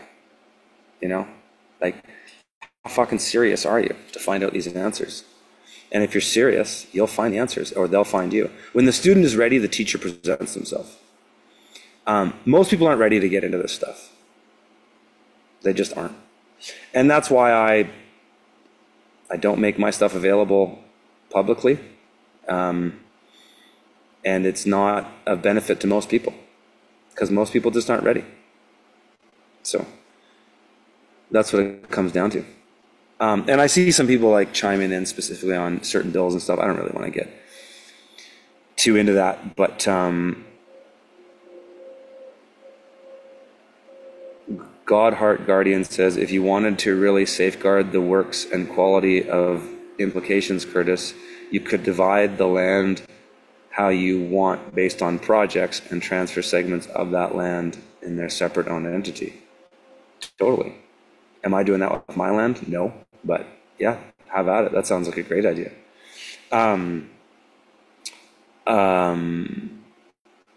Yeah, I mean, for me, I want to be close to the eco-village. I don't want to live in the eco-village. It's just not for me. I'm just not, like, I'm a community guy in a lot of ways, but because I've been a leader, it's just, in my context, just being in the community is just not who I am. Like, I'm not the foot soldier. And so it's societies and human beings organize themselves autonomously and decide how they want to sit in a hierarchy or a division of labor or whatever it is. And yeah, I'm not into that, but I encourage that, and I'm hoping that I'm going to be able to. This isn't something I'm not going to get into now, but I do have a lot of solutions politically that I've been brewing on for a number of years, and ever since my wife passed, those have become more clear to me. And so I will be in the future discussing more of those things, but not right now. But I think it's of the utmost importance, actually, that people do that, and do it. Get in community. Do it at the capacity and level that you need to, and if that means being like what is it it's Orania in South Africa, like all white community that's basically coming together and just saying like, fuck all this madness, you know, this is how we're going to organize ourselves. And they've got this amazing community that there's no crime or, you know, any of that. So it's something like that, you know, how do we do it? You know, what's the best way to do it? There's lots of ways to do it. But it's got to come down to agreement. It's got to come down to, let me put this in here for a second. You know, join my land cooperative, join my whatever. There's all kinds of different ways to do it. Eco villages. What I'm seeing come out of the sort of the white nationalist movement, from what I've seen as a guy who's been looking at eco villages and cooperative land purchasing and stuff like that for a lot of years, they're the best models I'm seeing right now. The next ones best from there would be your religious communities, your you know, your Hutterites, your Mennonites, your Amish, those types of ones. Those ones are at the paramount. They're the most successful because it's the most proven model. And then, you know, then you go to these new sort of white nationalist, and it doesn't have to be white, like it could be any type of other nationalist movement, but it's just the ones that I'm seeing in the United States and Canada, sort of white nationalist, not white supremacist, but white nationalist people coming together and forming their own little clans, you know. Those ones are going well. And then, you know, then you get into the eco villages, which are all kind of like hippy dippy, wishy washy, you know, hey, we're fucking polygamists, or we're fucking, no, not even. The polygamous ones sometimes actually work, but people leave at a pretty high rate. But the hippy dippy ones where it's like, hey, everybody's cool, doing drugs, partying, you know, swingers clubs, like that's the stuff that I saw in that with the eco villages, the hippie ones, is there's no clear, like, hardcore rigid rules, which is needed in community. It really is. And you can try to, hey, go try a new idea and let me know, you know, where I'm wrong. But I would say those, and then you've got like the cult type ones, like and the cult ones all fall apart because eventually people fall out of love from the cult leader. You know, they're like, this guy's a fucking joke. Why would I follow this loser who is a hypocrite and, you know, whatever it is, and generally just is serving himself and not the group. So the cult ones all fall apart. But people have to do it, man. I mean, you opened a bit of a can of worms with that question, brother. But people have to do it. They really do. Like, you either move to a town or area where there's a lot of like-minded people, and you just might, in and of itself, find a lot of community in just being close in the geography, or you buy land together and you start something. And if you do, I really, really suggest looking at Orania. I think it's spelled O-R. People can put it in the chat because I know others who are following me know this stuff. Look at their organizational structure, and even better, really cool one now is Back to Land? I always forget. It's these guys up in Arkansas who have, and there's different ways you can do it with trusts and corporations and all that. I like the corporate route, actually, that these guys, Arvel, I've been on a couple spaces with this dude. He's pretty switched on, and he is like a fucking businessman, and he's a dad with multiple kids, so he's just a crusher. And so he takes his time seriously. And so they've got a corporate structure under an LLC and then a PMA in that. And then they've got a neat little structure there. But it absolutely has to happen. And I like that structure. Again, for me personally, I'd like to be close to it, but I don't need to be in it because I've got resources to do this myself. So I'd rather just do that, you know. But that's just me. And maybe I'm a community guy, I certainly am, but I like to come into the community when I need to. A lot of that has to do with the fact that it's just, again, it's all context. Your life is all your context, so don't take what I'm saying and saying, well, Curtis says this, and therefore that he's trying to say this for me. No. I'm just saying this for me. Take what you want from it. Because of my human design being a generator 5-1, I have this tendency to just like give myself to people. And if you've ever met me at a conference, and I've met tens of thousands of people over the last 11 years of me doing this shit, where people know this about me, is I will hang out till the end. And so, you know, if you ever see me at these events, like I'm fucking hanging out, I'm talking, I barely sleep. When I was at Confluence, I think I didn't sleep more than 3 or 4 nights, 4 hours a night. When I came back, I was just totally bagged, but it was totally worth it because in the moment at that time, I wanted to build those connections and connect with people. And so that's me in a dose. Like I go in, it's like I put on the armor and I like go to war, go back, and then I just want to be back on the farm, you know, plowing my fields, so to speak. So, but yeah, I think people need to do it. Another one from Daniel. Hey, thanks, brother. I was presented to my first child a couple months ago and my wife got pregnant. Oh, no, did I already read this? Oh, no, another one. It was, oh, no, sorry, it's from here, from Cypherpunk Steve. I like the Amish structure. You haven't mentioned religious structures. Yes. Well, the Amish structure is a religious structure, is it not? Or are you talking more of like a church? Because there's that too, right? The not the 501c3, the 503, is it the 503-8, whatever, a religious exemption that a lot of people use in the US? And I'm not all familiar with the exact articles, but I know a lot of people that do that. So that's there too. And then that goes into the PMA. But even then too, there still is some kind of statutory structure that exists that the state recognizes. And so there's that.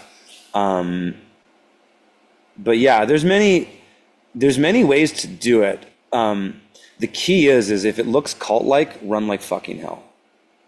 Because those ones never last. They always fall apart. Like it's either you're like the Jonestown Massacre where the cult leader is telling you to drink this special Kool-Aid, you know, or you're just into, like, you know, the really funny cult one is the Twin Flame one. Have you ever gone down, looked at that? This couple that were just doing these Zoom calls, and they essentially built this fucking cult where people were just giving them so much money, and they were just like, and they had this like narcissistic manipulation of all their, 508c1, thanks brother, manipulation of their devotees, you know, because that's the thing, the cult needs the devotee, and the cult needs to continuously do these litmus tests on its devotees to see how devoted they are, to thin the wheat from the chaff, because a cult needs to have these hardcore acolytes that just do everything the cult leader says. And so they, you know, that's a whole other rabbit hole. I don't really want to keep getting that anymore. But yeah, it is fucking interesting, this whole cult thing. So, okay, the space. Let's look at the space. Who wants to come in the space? Okay, hey, silly questions. And Darren's in the house too. I'm going to start bringing you guys in. And then I'll have to just bring this close to the mic. And people in the YouTube, as soon as I'm going to bring in silly questions here. He's a good brother that's been on some spaces in the past. So let him in. Come on in, brother, whenever you're ready to chime in. I'll turn up the volume here. So guys, let me know in the stream if you can hear him as he comes in. How you doing, brother? Unmute yourself there. Oh, hey, Curtis. Hey, I didn't know, I didn't catch everything you said when you first pulled me up. So nothing important. I was saying, I'm going to bring him up and blah, blah, blah. Go ahead. Okay, right on. Yeah, hey, man.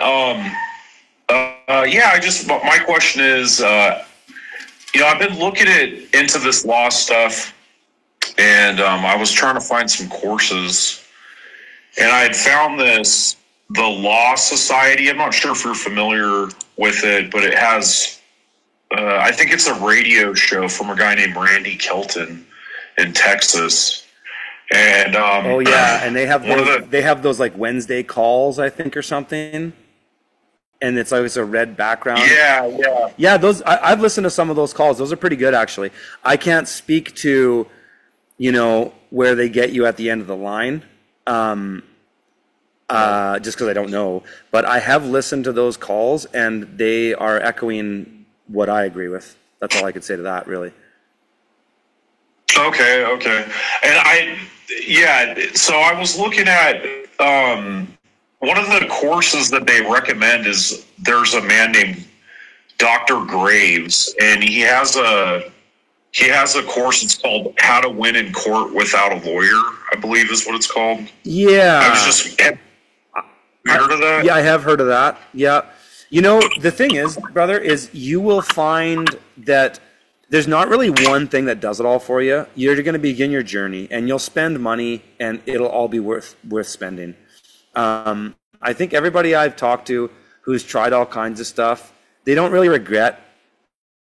Like there's one called Law for Mankind, and I've had a lot of people come into my consulting from that, and I have to undo so much bullshit for them.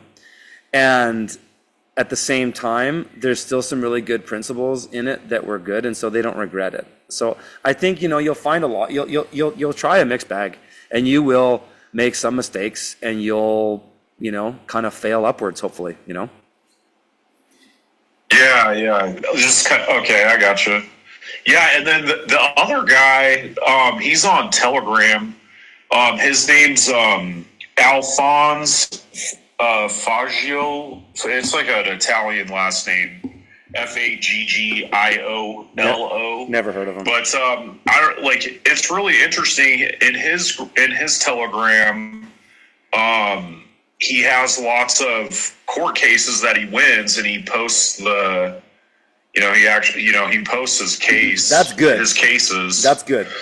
I'm really new to all this, and I'm just trying. It's a lot. It's like trying to eat a mountain or something, in my opinion, or at least for me. And I noticed that, like, with Alphonse, like, he really kind of he kind of bags on the common law. Like, it sounds like there's even some different factions in this, like the common lawers and then the statute perspective people. Like, can you maybe try to fill in some of us that might have this question? Like, yeah, like what is that? Are you American or Canadian? I'm an American. Okay. Yeah, with the U.S., the common law stuff is more relevant because the U.S. was set up under common law jurisdiction from the Articles of Confederation and the Constitution and all that stuff. And so the U.S. has two U.S.'s, right? The U.S. has the United States, and it has, like, I forget what the actual wording of the differences is, but it's like these United States, and then there's the United States in D.C. as per the 1871 Organic Act. And so the U.S. exists in de facto and common law jurisdiction simultaneously, which changes the remedy. So in the U.S., common law isn't such a bad faux pas word. In Canada, if you're learning law and you hear common law, run. Like, that is a fast track to prison. Ask Dean Clifford. It goes nowhere. Playing the name game and standing in your man capacity does fuck all in Canada. But in the U.S., it actually has more standing. So that's what I would say to that. Oh, wow. Thank you so much, for clarifying that. Yeah, it makes sense. So a lot of the guys you talked about, I have heard before, and it's like you say, though, it's really hard to find, the good information, at least for me. And I just kind of feel like when I've tried to sit down and learn this, it's like, man, like it's like the clips I do find, I don't understand the terminology and. Okay, well, let me give you a hierarchy of needs in how you pursue this information. Well, this is what it is for me, because I've been an entrepreneur and I value my time, and I've been down many endless rabbit holes that take you nowhere, and you just end up wasting years of your life. Like if I would have had this hierarchy of needs on which to guide my direction with all this, I would have learned this stuff in like 6 or 7 less years, seriously. So, these three aren't necessarily in order of importance. It just depends on your context. So because I've been an entrepreneur, and I wanted to, have some success in life and some comforts and things like that, my priorities have been taxes number one, property number two, or taxes number one, business number two, property number three. And so when I'm talking to somebody, and these would only be conversations that I would have in private, like I wouldn't have this conversation on a stream, is that if I was trying to figure out somebody's remedy and figure out if they knew what was up and they did things that could move the needle, I would ask them, what's your remedy for taxes? What's your remedy for operating your business? And what's your remedy for managing your property? And if they don't have any answers for me on there, I'm out. I just don't care. I'm just like, okay, all that other stuff is cool. Yeah, it's sweet. Yeah, all these trusts and all this, grantor, create this trust and appoint these trustees and do all this stuff that might get used somewhere down the line. Sure, it's all cool, but like, if people don't have direct remedy, then I just don't fucking care. That's just me. And so, because you can, like, you if you were to get into the Law for Mankind thing, and I've never taken it, and so many of my consulting clients have done it, that I just go like, where's the fucking application with any of this stuff? It's like all this like pseudo stuff, which is cool, but you can listen to that pseudo stuff with me on a live stream. Like I just riffed on it for like 2 hours here. But when it comes down to how do you move the needle in your life today, that's all I care about. And so that has guided me, and don't be afraid to ask them. Do you have a remedy for this? Do you have a remedy for that? It's that fucking simple. And if they don't, go somewhere else.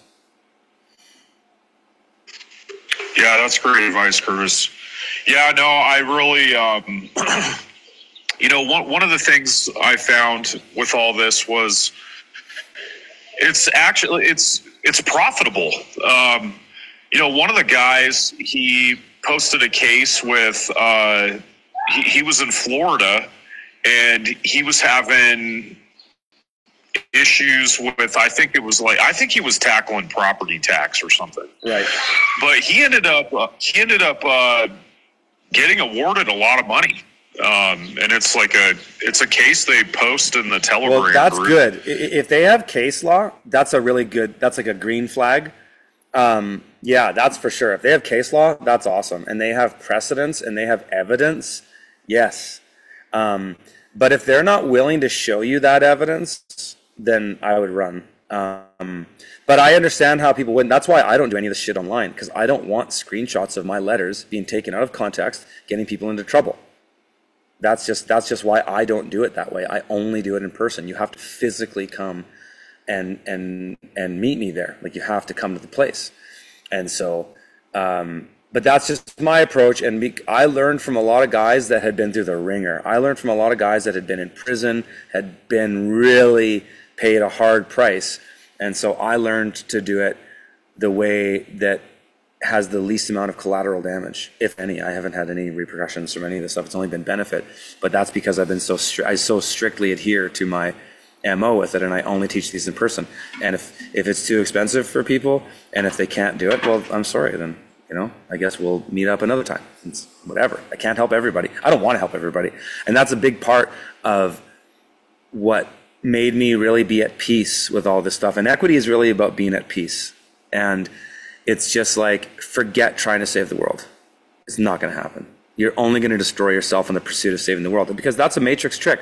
They want you spinning the wheel. They want you in a hamster wheel, just fucking blah, blah, blah, blah, blah, blah, blah, wasting time on things that go nowhere. And so, and nowadays with the technology and, even X here, and there's like so many psyops going on right now that it's hard to keep up with. And so that's where I just try to find the truisms, and I just go where I feel truth is at absolute alignment. And then that's how I know I'm resonating with it. And then that's how I know if I want to proceed or not. And so I follow my gut. That's part of my human design too, is following my gut. It's always worked for me. And yeah, I made a lot of mistakes on the road here, but I don't regret any of them because they all got me here. So as long as you fail upwards and you learn stuff and you try stuff, you can't really get that much in trouble for writing a letter, if any, really. You can't really get in trouble for trying things. Just people are so scared to, because that's the system has compartmentalized you to be so afraid of it. And that's what it functions on. It functions on your belief and your fear. Like I said, you need 3 systems for the matrix to run. It needs you alive, needs you believe, and then needs you consent. But in that belief, that's where the fear comes in, is because then they get you in that fear state, and then that manifests your belief. That changes the world around you. When you're in a fear state, you live in a fearful, scary, terrifying world, and it sucks. So, yeah, that's what I'd say to that, brother. Yeah, thanks, Curtis. Yeah, I definitely resonate with that. Like, I'm just a results-driven person. Like, I just want to see the results. But yeah, I guess my last question will be, yeah, I mean, like you said, if you had given the hierarchy, taxes, business, property, how long would you say, like, how long would it take? How long was it before you were like comfortable? Like you felt like, okay, like I understand this stuff. Dude, and of course, like I'm still learning, man.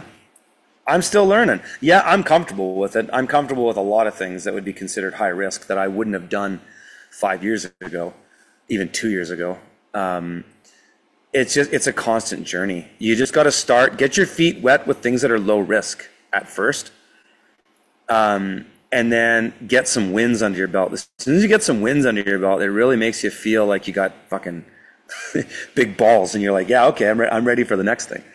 That's what I would say. But yeah, it's just constant. It's constant. Yeah, I mean, I'm 10 years into doing law. Like I started first notice of liability. Well, 11 years ago. It was 2014 with Cal, and then I just had all these things along the way that pulled me into it. Like I've always felt like I'm just this peasant farmer. Like in a metaphorical way, I've always felt like I'm this peasant farmer that just wants to homestead and have children and have a family and have a simple, holistic life. But if I get fucking called to war, I'll pick up the sword and shield and I'll go. And so it's that calling into war that has made me learn all of this stuff. And that's where I felt a divine connection. I felt like so many things, like when Dawn Lester was telling me about her library angel, I was just like, man, I felt like I've had this thing the whole time. I never really wanted to get into any of this. I mean, I did, 'cause I was curious, but I didn't want to have these agencies come after me. I didn't ask for it, but they called me to it. And so I came and I had to perform in some capacity. And so I did, and it's the best way to learn. And maybe, on my journey, maybe a lot of that had to do with the fact that I was an entrepreneur and I was taking risks in business and life. And then you get called to challenges, because if you're going to step up and you're going to be a tall poppy and you're going to step up above the crowd, you're going to get attacked. That's just the way it is. And so that's what I always say to people: toughen up, buttercup. Like, that's life. You want to be somebody who succeeds and stands out, you're going to get attacked. Get used to it now. And so I think it's the challenge, and I love it. I love being challenged. Like when the forces of evil or the forces of Satan come for me, I feel honored and privileged to stand and fight. And so I do.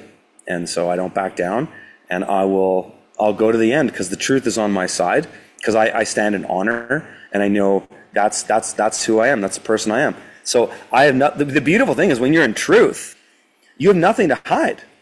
You don't have to make up bullshit. You don't have to get caught up in the controversy. You can just go right to the jugular. And it's just like that scene in that movie Achilles with Brad Pitt, when the two warring armies stand off, and then they call in Achilles. He calls in the big beefy guy who's like 7'8", and he's massive muscles, and he's got a big halberd and it's like an axe or something. And he comes at Brad Pitt, and Brad Pitt just runs up and just sticks a knife right through his neck into his torso and just kills this guy in one shot.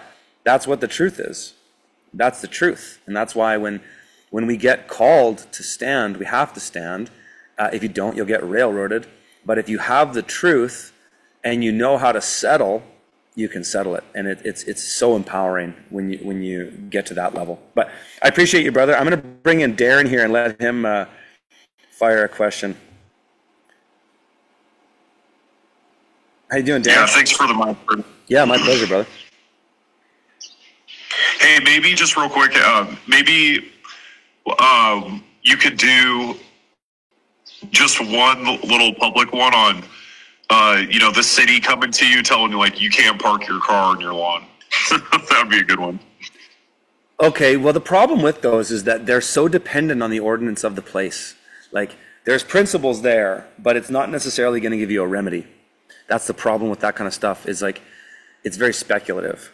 But maybe we'll find a way to explore that. I'm just going to answer a super chat here real quick before Darren comes up. Darren, give me a hand if you're ready to come up. You might have just stepped away from the, there he is. Okay, I'm just going to read the super chat, then we'll bring you up. Here we go. Sarah, hold the line, says, appreciate your advice, Curtis. Thank you very much for that. And then Labor of Love's Home says, thanks for your wisdom and God bless. Well, thank you. Yeah, Darren, how you doing, brother? I'm doing all right, and yourself? Fantastic. Testing. So I've been writing down some questions that people have had on YouTube here because you're trying to multitask there, and I love and appreciate that you were able to see the super chats there too, because as someone who's listened to you for a very long time and someone who talks on these spaces too, it's so amazing and free to be able to riff, but it's so easy to get distracted while riffing. So it's challenging. So one of the ones that I was writing down for people here was, who revises each edition of Black's Law? And I've got a few more after that, but we'll just do this question by question. Who revises? I don't know. I mean, the Bar Society. If you know. I don't really know. I don't know if it matters. It is what it is, but I don't really have an answer for that. I imagine it's the Bar Society or whatever the English, wherever it probably says in the book of it. I'd say get your blacks out and go read the first couple pages. It's probably there. But I don't think it matters. It doesn't change anything. No, typically not, right? Unless there was a major revision, and even still, everything's already been printed, right? So, I mean, we can go down that whole rabbit hole of, who writes history. But I'll move on to the next question here. So another one was, where did you do your human design? What was it say? It says human design. I'm trying to, broken English. Yeah, do my human design chart or whatever. Yeah, exactly. I did it. Well, I'm buddies with Gerasimos, who's like he does a lot of this stuff. That's who I learned it from. But the Jovial Archive website is the one that I used. And actually, for the first time, have been using AI with it, which has been pretty fucking fascinating. Getting AI to interpret your human design chart, and it gives you very extensive information about yourself. If you're going to do a human design, you got to find the time you were born. Otherwise, it won't be that accurate. The problem for us in Canada is our time of birth is not on our statements of live birth. So I didn't know exactly what mine was for my children and my wife, or other people that I wanted to look at it with. So you have to kind of like figure it out. I had to go through a couple iterations to go, oh yeah, that one sounds like me.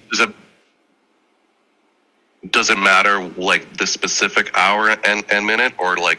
I don't know if the minute matters, but the hour does, yeah. Because I remember when I first did mine, I put it in, I think I put myself as 4 p.m. because I thought I was born at 4 p.m. and I came out as a manifesting generator. And I was reading it and it just didn't really resonate with me that much. And then my mom remembered and she was like, oh yeah, no, you were born at 10 a.m. So then I put that in, then it came out as a generator 5-1. And then I was like, oh yeah, that makes a lot of sense. Especially when you put it up. A really cool thing to do is put it up against your spouse or your partner or somebody you're interested in. And then this where you can use the AI, which is unbelievable. I mean, a person can do this for you too, but the AI just gives you an immediate answer. Is you put in your chart with another person's chart, and then ask it to do like a relationship breakdown, and holy shit, like it's crazy. It's crazy how accurate it is if you get the times right. So yeah, that's what I would say to that. One of the other ones was this person I think called the 3 Ds, or the 3 doors of law, which was distraction, distortion, diversion equals division. I like that one. I was like, yeah, that's cool. Spicy. Well, that's true. Yeah, I mean, good. I like that. Distraction, diversion. What is it? Distraction, distortion, diversion equals division. Oh, I love it. That's brilliant. Mm-hmm. Yeah, totally. I would agree with that sentiment. That's for sure. What else you got? One was just my own recently here. Not to like dox myself, but I was talking to someone who used to be on city council in my city here, and we were talking about fluoride and all their backs and forth with interior health and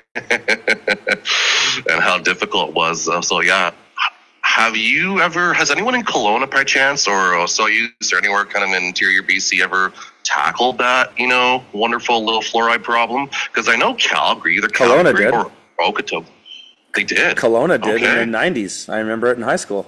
They got fluoride out of the water in the 90s. Yeah. Oh, yeah. Because I know, like I said, I'm pretty sure it's either in Calgary or Okotoks. They're reintroducing it, and I'm like, you terrible. Yeah, well, you know what they did? My brother-in-law is a city councilor in a little town around here, and the province is doing a little sneaky thing where they're telling the municipalities that they have to update their water facilities, and we're going to send this inspector in, and then the city's got to pay for this like $500,000 bullshit inspection, and then we're going to know whether you need to upgrade or not, and we'll give you the money to upgrade your water system, but it's got to have fluoride. So they're trying that shit all around, and so. But yeah, there's a lot of legal precedents for it. I mean, Kelowna did it, so it's still today. There's no fluoride in Kelowna's water. There's chlorine, but there's no fluoride. So yeah, it's funny too. Like some of these questions, and I can tell. Alex Grazer probably just put it into AI. Black's Law Dictionary is primarily updated and edited by Brian A. Garner. He has been the chief editor for 30 years and has assembled a team of experts and contributors. I'm sure that came from AI. And there you go. There's your answer. Brother Zygo says, which AI do you recommend? I don't know. I don't really care. I use Grok because I have Twitter. But I have used ChatGPT in the past, and I actually don't really use it that much. I find I've only been using it for something like this, or if I want to get to the bottom of some complex question that requires a lot of looking around, I would, but I do not use it on a regular basis at all. I don't use it to compose emails. I don't use it to do anything. Like I don't use it. And I actually kind of like it that way. I don't really want to use it that much. It's certainly been interesting in getting answers on human design, but yeah. I don't really use it that much. Is that all you had there, Darren? More or less, that's for sure. I mean, I know you're trying not to riff too hard. No, it's okay. Dude, if you want to throw it on a riff at this point, have at it. I'm probably going to shut down this stream in the next 10, 20 minutes. I was going to clarify for people because there are some people who don't know much about Twitter or subscribing, right? So when you get that blue check mark that allows you, which Curtis does have on his channel, that allows you to get the better version of Grok where you can use it more frequently and to more of its abilities. So it's again, if you're already paying for a service, you might as well use it to the fullest extent. Yeah, exactly.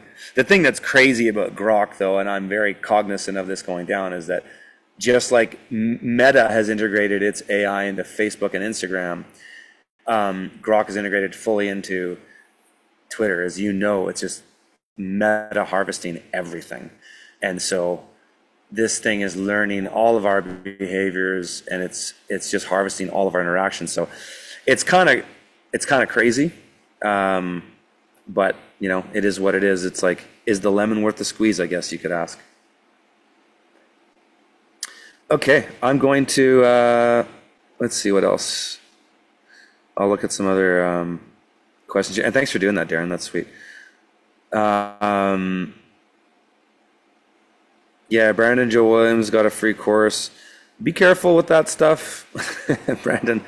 I like Brandon, but he really does share a lot online that I think you need to tread with caution with this stuff. It is powerful stuff, and it is it can wind you up in serious trouble. One person that's moving the dial there, Curtis, is Billy Roper too in Ozarkia. That's one person you didn't mention either. Oh yeah, exactly. Billy Roper at Ozarkia. As far as intentional communities and all that, yeah, those guys are doing a pretty sweet job. Actually, I had Billy on my space a while ago, maybe a year ago. No, maybe it wasn't that long ago. It was in the winter. Yeah, no, they're great. I think people have to do it. The thing too is like, I haven't even got into, there's so many fucking issues today. It's like, pick your poison. What is it?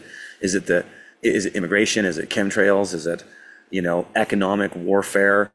Is it psychological warfare? Like, what's the issue of today that you want to boil down on? And the immigration is one that I haven't talked a lot about on streams. I have talked a lot about it in spaces, but that's an issue that for me really came up traveling across the country over the last couple years, and just seeing how insane it is that how this country is being changed so fast, and the values and things that we grew up with are just disappearing like very quickly. These walled-in attentional communities are going to be necessary for survival. In that, do you want your kids to be able to live in a world that somewhat resembles what you lived in? And I do. And so, for me, I don't want to live in India. I don't like India. It's a shithole country, and I know Indian people and they're good people, but the country's a dump, and I don't want the values of that country taking over in this country. And so I can't change anything at the federal level. It's just not going to happen. It's pointless with the elections there. It's not going anywhere. Same with the provincial. But where I can change it is locally, and even locally in terms of the relationships that you build with people in your community. And so that's why it's important that people are coming together and forming, cooperative land projects, because if people don't start doing this stuff, like, our people will disappear. Whitey will disappear. And I like Whitey. Whitey's a nice guy. Whitey doesn't have a distinct identity like East Indians do, right? Because Whitey in Canada is, well, what are we? I'm calling us heritage Canadians. That's what I'm calling us. The founding stock of people who settled this country.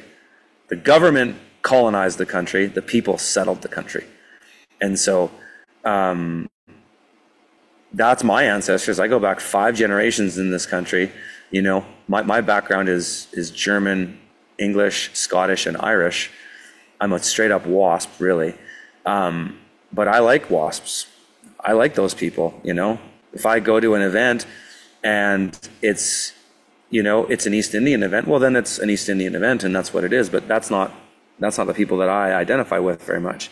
Like Confluence, I hope I don't offend anybody by saying this. I don't think I will, but Confluence was like by vast majority white. And see, I don't have a problem with that. I don't think that's a bad thing, because it just so turns out that a lot of those people have the values that I share. And so I'd never seen more blue eyes in my life at an event, ever in my life. I swear the majority of people that I had conversations with had blue eyes or green eyes, or some color like that. Nothing. I have no problem with people who have brown eyes or anything like. Don't get me wrong, but I don't know. There's something about community, and I think people are realizing that more and more than ever, especially as our countries are being flooded with third world migrants who don't really share our values. Because how would they get them? And you can't blame them for it. I don't blame some guy wanting to get out of India and come to a better country, because India is a shithole. I get it. I wouldn't want to be there either. But unfortunately, the time that we're in, just by number, all these people will overwhelm us and revert back to their base living standard, is what they've known. And if you come from India, you live in a world where you have to lie, cheat, and steal every single day just to survive.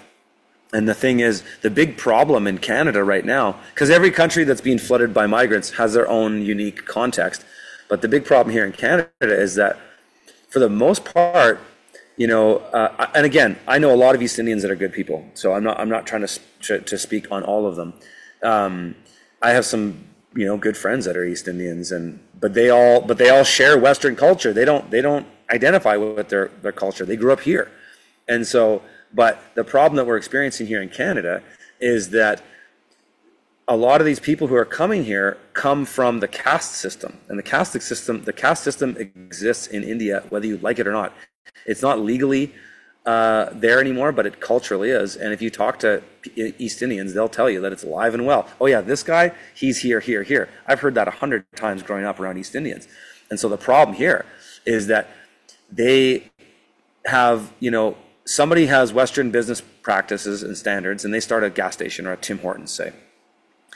But then what they do is they bring in their second cousins, and now Canada has actual policy that allows immigrants to fast track their second cousins into the country. And what they do is they bring them in as slaves, and they literally work for free, and they do their paperwork for them and get them a T4 slip and do their record of employment and all this stuff, and they manage it. And the deal is you work for free for a period of time, and you live in an apartment or a house with 10 other guys. And they do that. Like, anybody who has been around in Canada and knows East Indians has seen this shit. And so they have an unfair economic advantage because they can enslave each other, whereas Whitey, me, and my friends don't do that to each other. We respect human dignity. And so this is a problem. And until this is addressed, we're done. We're done. Our culture is finished. And then we'll wake up in 50 years being like, where the fuck are we? And I don't want that. I like white people. I like other people too. But I like my culture better. And so I think, this is a whole rabbit hole. I'm not going to go down this one. Might not be better. Might not work on YouTube either, because it might just get me banned, and I don't want to get banned. But I think it's a big issue, and if people aren't just honest with themselves about it, if you're not honest, how can you accept anything? How can you move forward if you can't even accept the truth? And that's the problem, is that people are just too fucking politically correct, and people have been just pussified for too long, and that's the problem, is that, yeah, exactly. Margaret says, so done with white guilt. Yeah, forget that. And so, yeah, if we don't accept this truth, we're never going to move forward, and we're never going to change anything about it. So anyways, folks, I'm going to leave it there. One last plug for, people who want to get on the land, people that want to get the fuck out of the city, get on my Homestead Accelerator list. I'm telling you, we have helped hundreds of people get on properties, and it saves so much time. So there's a link. I just put it in the show notes of the YouTube. And if you're listening on an X, it's in my profile. But that's our Homestead Accelerator program. And we find the right properties because I know what the right properties are. And I've looked at homestead properties for a long time and done hundreds, if not thousands of hours of consulting with it and have a pretty good eye. And so I teach people how to do it themselves as well. But if you want to get on the land and get out of the hellholes of these cities, check that out. So anyways, folks, this was a lot of fun. I got to get back to dad life and garden life and homestead life, but I wish you all the best. And thanks for joining me, guys. Thanks for silly questions and Darren chiming in. And I'll see you guys in the next one.